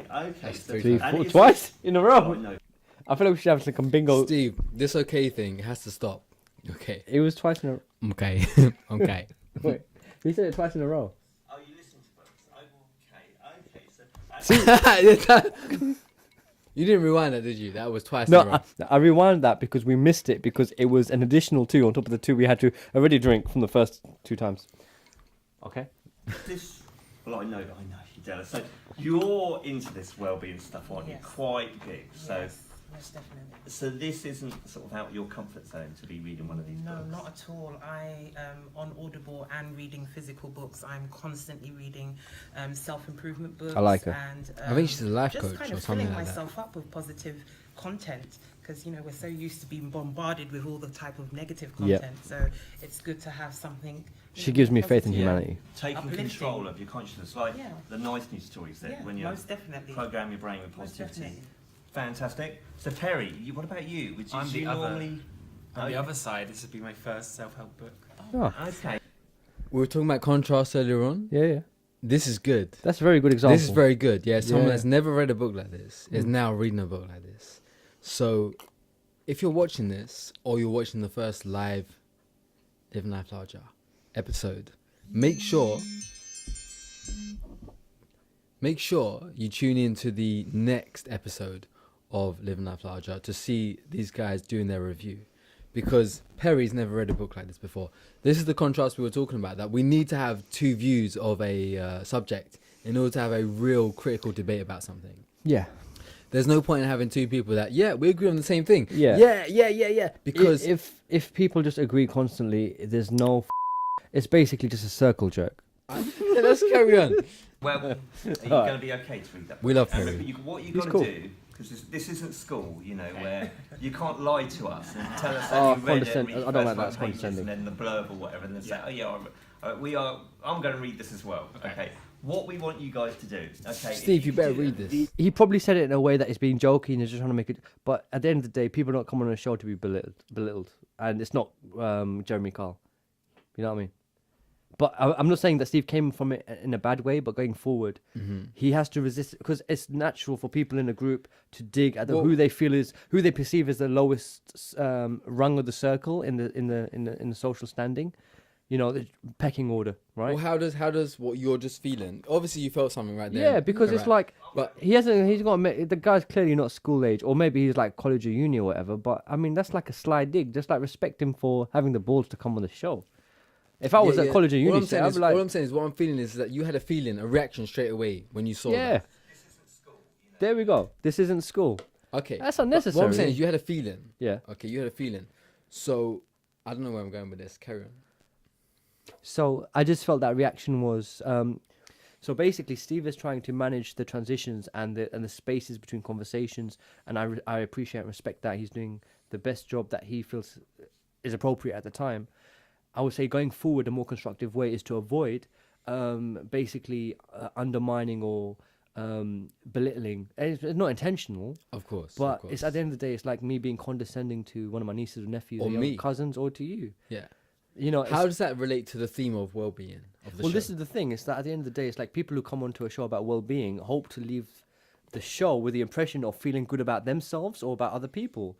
And if you go into a show about well-being and someone's undermining you, you're like, I'm not safe where I expected to be safe. Like if you're gonna it's like going to a counselling session and getting chewed out by your therapist. It's like, so yeah. So I mean, I get it's not from a malicious point of view. It's not from a malicious place or necessarily a negative place. I think it's just conditioning that we're used to just ribbing on the most vulnerable, maybe a person in our groups. But at the end of the day, Perry's come on the show to make himself vulnerable and put himself in front of the camera and make himself available for, and so it's just like, it's a balancing act.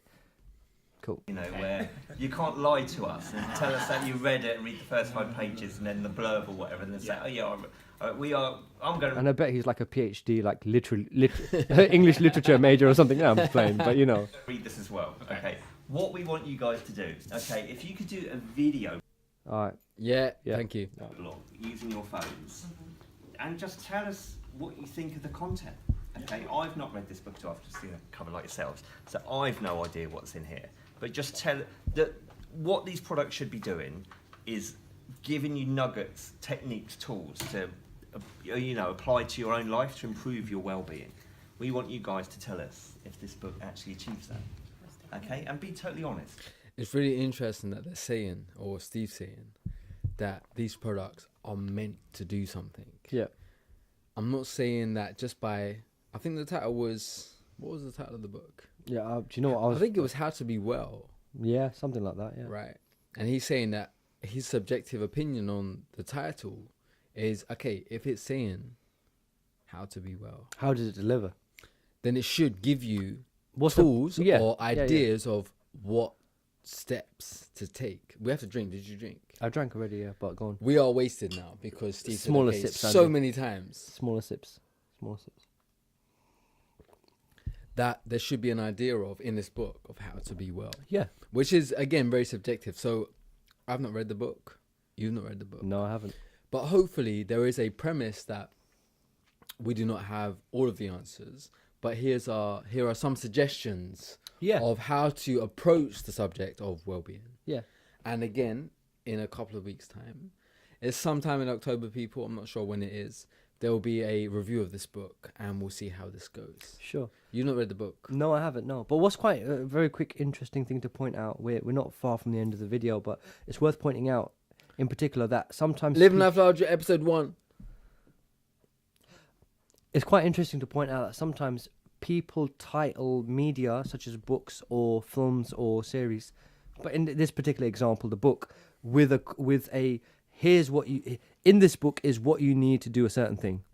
And then you read the whole book and there isn't barely a mention of the tool that's needed As in to what you achieve a certain expect. thing. Yeah. So basically it's a false pretense. It's a hook. It's basically to get you reading, expecting a solution, but it might be just someone talking autobiographically for pages and pages and pages. And so he might read the book. He could come back and say, well, there's a whole methodology. There's like 3 or 4 different techniques and all these kind of... He might come back with that. I'm not prejudging the book, but what I'm saying is generally, it's a marketing tool to present a title which captivates audiences by saying, oh, in this book is the solution. And the book itself has nothing to do with the solution at all. So it's just a flag to people in general, reviews, and to figure out what pragmatic methods have been taken from the book. Like what usefulness has it been brought into your life? Anyways, let's continue. You know, so we would watch your video clips that you do on your phone, and you can send them to us. Okay, we watch them over the month, and then we'll put them on our website, social media sites as well. And yeah, we'll get you back on the show next month for live feedback. Brilliant. Okay, so where are we now? Back over to Lauren. Lauren, I got to rescue you. It's good that they're getting into these video diaries. Thank you so much, sir. I'm waiting for the occasion. Okay, how are you?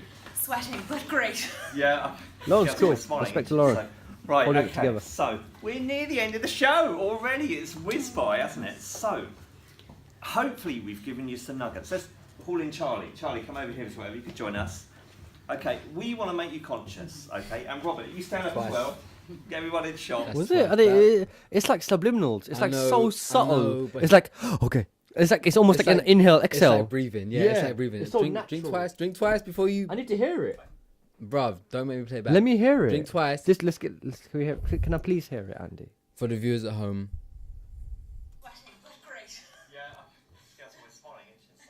Right, okay, so Wow. we're near the end of the show already. It's whizzed by, hasn't it? So, hopefully we've given you some nuggets. Let's pull in Charlie. Charlie, come over here as well. You can join us. Okay, we want to make... That's two. Alright, Straight up, drink yeah. two. I didn't doubt you. I just wanted to hear it because I feel like if someone's slipping, it's like, you know, you get these videos online that say, If watch you the basketball don't doubt players. me, you should just drink. That was the rule from the start. No, it's There, not about dying. listen. It was there. It was there. I don't want you to These drink. hobbits are tricksy. No, I need to know. It's like you get videos on YouTube saying follow the basketball players. How many people does the basketball The move gorilla, behind? And it's like, did you see yeah. the gorilla? That's what I feel it's like. I feel it's like I didn't hear the okay. I need to go back and see. Listen. You're not my type. All right. So I'm not trying to make you drink. He said it again. I need to pee again. Bruv, don't do it. I need to go. Bruv. Okay, stand close, shoulder to shoulder. We want to make you viewers conscious, okay? So we want to give you nuggets of good well-being, applicable. 2 guys, 1 bottle. First show. No apologies. Bottle's gone. This is how it rolls. Follow this. Subscribe. Like. I'm not even going to say share because people don't need to see this. Unless they need to see this. We want to make you Okay, viewers should we carry conscious, on? okay? So Keep we want to pouring, give you keep pouring. nuggets of good well-being, applicable, information that you can improve the well-being of your life. Robert, what would you say then to just one sentence or one statement?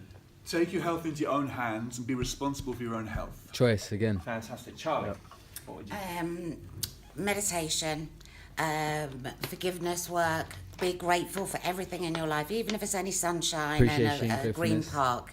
Just do things that sort of start your journey to start feeling more well. So it's about a positive perspective. Starting a Absolutely. journey Not a to be negative more one. Stay towards the It's a positive journey. side, definitely. So well-being It's making potentially it then better. is about attitude. Yes. We saying that if you get out of bed and you're Attitude. grateful to get out of bed and you're looking forward to the working day, you Yeah. like the people, you like the world you live in rather than hating it. You should change your That- perception. Yeah, you start That's attracting the same Yeah. thing. And There's a really good song by a British band called The. The. Yeah. It goes, I never heard of them. That's why I'm. if you can't change yourself, change the world. And if you can't change the world, change yourself. And also, there's a saying that says, if you can't change a thing, change the way you think about a thing. Yeah. And that's very powerful because if you change your perception of something, you can choose to believe whatever you want to believe. Because, like I said to you at the start, somewhere near the start, my perception. A belief is just a thought you keep thinking. And if you can be consistent in a thought, it becomes your belief. Charlie just said that you attract. You attract. And attraction is a very powerful concept. So again, it may be another episode. Hopefully. I'm sorry. We're very wasted. We're very wasted. Talk for yourself, man. I find you very entertaining. Steve, thank you for the okays. Love you, Steve. Love you, Steve. Charlie said about attraction. And attraction relates to the law of attraction, which we will relate to in another episode. Mm-hmm. In the next episode. That's Dre's song, isn't it? Next episode. I don't know. I thought next episode 2001. I thought next Dre. episode was Dre. Yeah, Dre. I always said Drake. Sorry, my bad. Oh. My bad. Drake wishes. Drake. Oh, shots Dre. fired. Dre. Go on. Kill shot. Attraction is very important. And you have to understand that what you send out, you attract. There's a saying that opposites attract. Actually, it's the opposite of that. So like attracts like. Opposites rarely attract. And in the reality of it is that what you put out, you actually receive. It's the idea of karma. Karma. Matrix again. Karma.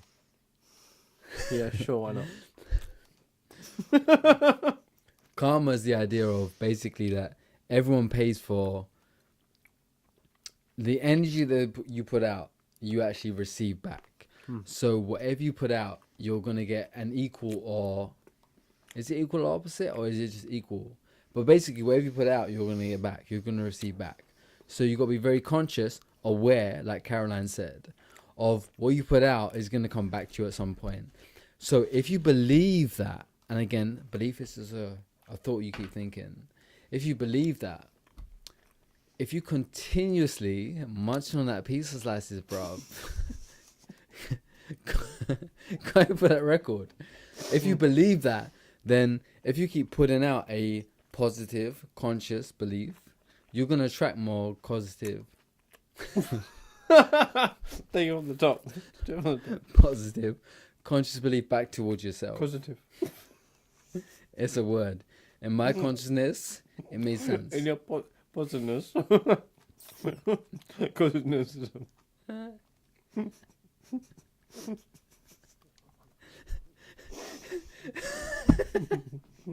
That's all on you. That shot is all on you.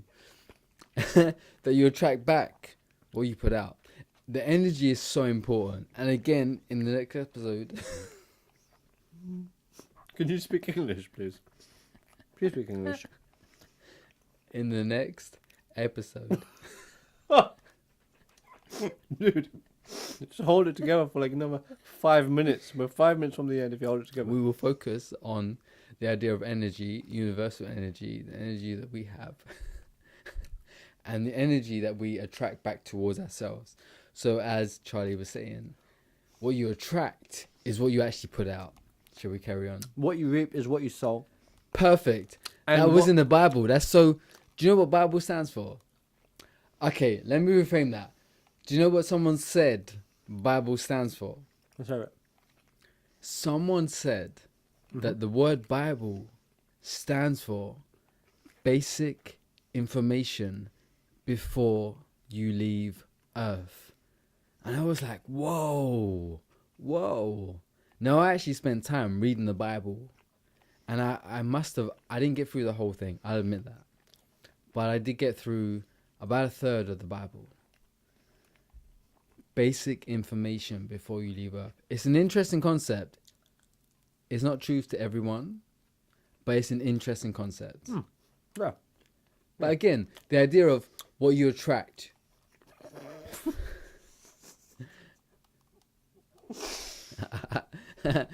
Because we're at the end of the episode, we are going to keep this in.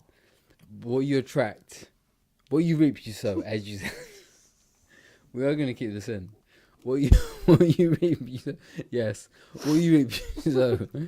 And it's like... Sober you's going to see you now, but now it's not going in the episode. Listen. You try drinking as much as we've been drinking, you'll understand. And this happens. Not because you're alcoholic. The idea that... Not because we are. Yeah. But what you reap, you sow. So the more positivity you put out... Positivity...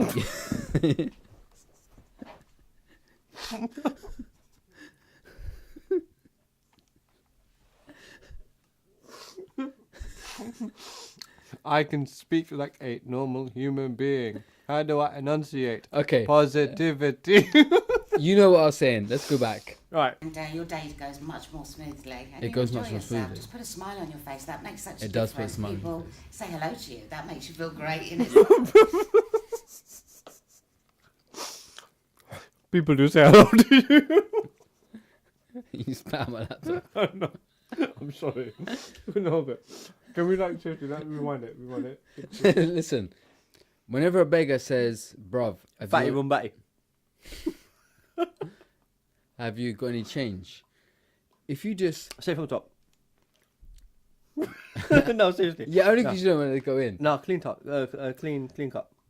Whenever a beggar says, have you got any change? Mm-hmm. If you just smile at them and say, listen, I can't help you, or I don't have any change, or I can't, basically I can't facilitate your needs. Mm-hmm. If you just do it with a positive attitude and you just smile at them, it gives them a different perception Put the cookie down when you tell the story. I'm trying, bruv, I'm trying. Put the cookie down. Bruv, so many okays. Bruv, so many okays. When you say it with a positive attitude, listen, if you just give a beggar a smile rather than just who the hell are you? Yeah. What do you think you are? Why are you asking me for money? If you just give a smile, it... You're talking about beggars right now, bro. You got to pick your timing. First sexual harassment.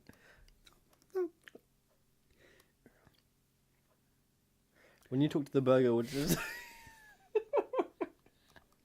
I will cut you. Yeah, the burger's talking. Remember, I have the power. Hey, don't trip on it, bruv. I'm trying. Right. If you respond to them with a positive attitude, it will reflect how they respond to every other person they interact with. That's why it's important that it doesn't matter how your day's going. If you stay with a positive attitude and you respond to other people with a positive attitude, you will generate a positive attitude in other people. True. Like nothing in life, there is no guarantee. In the same thing, and your day goes much more smoothly, and you enjoy yourself. Just put a smile on your face. That makes such a difference. People say hello to you. That makes you feel great in itself. Just the little things to start with, gently. Fantastic. We are going to be exploring all these topics some more over the next few shows. Okay, we're going to be looking at... Bro. You said okay. It's a rule. I don't think you need any more. You need to take the water. Alright, Steve, listen. You're making people drunk. It's not a good thing. Stop saying okay. I'll drink to that. I just drank. Shit. I know. I have to catch up. Go on. Okay, we're going to be looking at belief systems and the thoughts you think. Questioning important. nutrition, talking about purpose. Okay. Looking at the education. He said okay, bruv. I know. He said okay. Where we made a rule, we have to stand by it. Yeah. Steve, thank you. Cheers, Steve. Looking at the education system, improving relationships with yourself, supercharging your physical well-being. Hopefully you've done that today. I definitely have. All right, Definitely Brett. have, Steve. And also what we mentioned, the spiritual concepts. Some of them are very powerful. They've changed my life as well. So we want you to stick with us on this journey, okay? This show is audience interactive. So there's various platforms that you can connect with us. Lauren's going to tell us the web address. Yes, www.livinglarger.com. Twitter. And the Twitter handle. That's not the right address. You said lovinglarger.com. Yeah, that's the address there. Look, livinglifelarger.co.uk. I know, I know she said it wrong. I know, but bless her. You know what it is? When you're under that kind of pressure. But look how much fun they're having. Look at that. Look at the smiles on their faces. Yeah. I wonder if I go to lovinglarger.com, I wonder what I get. Don't. Supermassive. At Living Large. Oh, yeah, that's from as well. It's at the bottom of the It's just so sweet though. It's living large up with a 4. Wait. I just love the fact. You know what? It's just sweet though. Because she's good at what she does. But I like the fact it's a human mistake. It's easy to make. Yeah, she knows it. It's funny. Yeah. Yes, www.livinglarger.com. Oh. And the Twitter handle is at Living Life Large. It's at the bottom of the it's on the Subscribe. website and it's on the bottom of this YouTube bless her. page. And what else is there? There's meetup.com. We have an Instagram page as well. Make sure you follow that. We'll tag it in the handle. Actually, we're very familiar with this section. Like a G. So what is well-being? Our conclusion then is it's energy, isn't it? Yeah. And energy, when you've got energy coursing through you, you feel alive, you feel vital, you enjoy. So well-being is energy. Yeah, I somewhat agree with that. As in, if you're again going back to my initial statement, if you're being well, you actually have a lot of energy. You're filling your cup and you're actually overflowing. That is my idea of well-being. Yeah, I agree with that. The reason I'm doing this whole what if expression and the but expression is the fact that if you say well-being and well-being is energy, those are two of the most ambiguous phrases out in the world right now. Energy can mean everything and anything, and well-being can mean anything and everything. So it's like saying, we are existence. Yeah, that's true, but what pragmatic benefit does it add to my life? Like you have to, in order for people to feel results. Levels and layers. Yeah. Levels. If you go high up enough, everything makes sense. Yeah. But it stops making sense because you can't relate it to reality. So if you're gonna say, well-being is energy, it's like, yeah, but if there's somebody who's just tapping into the show, if someone's just tapping, how do you apply that? How do I apply well-being is energy into my life? How you know you've got that energy? You feel good. Okay, so if you can take this nugget away from the show today, nothing is more important than that you feel good. Okay? Twice. I think that's it. That's that it. is the show. We've done it. Thank you, everyone. Yeah.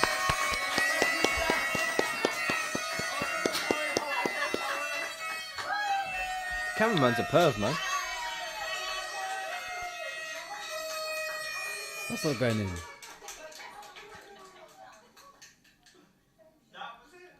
That's some awesome outro music as well. Dun dun dun dun dun. Okay, so your initial thoughts on the show.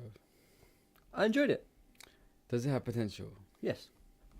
There's a lot of potential. In what respect? What do you mean? What do you mean in what respect? In which you say it has potential? Yeah. You asked me if it has potential. I said yes. You said yeah, in but what in what respect does you say yes it has potential? You say yes, you're agreeing, But why are you agreeing? What does that mean? So it has potential in terms of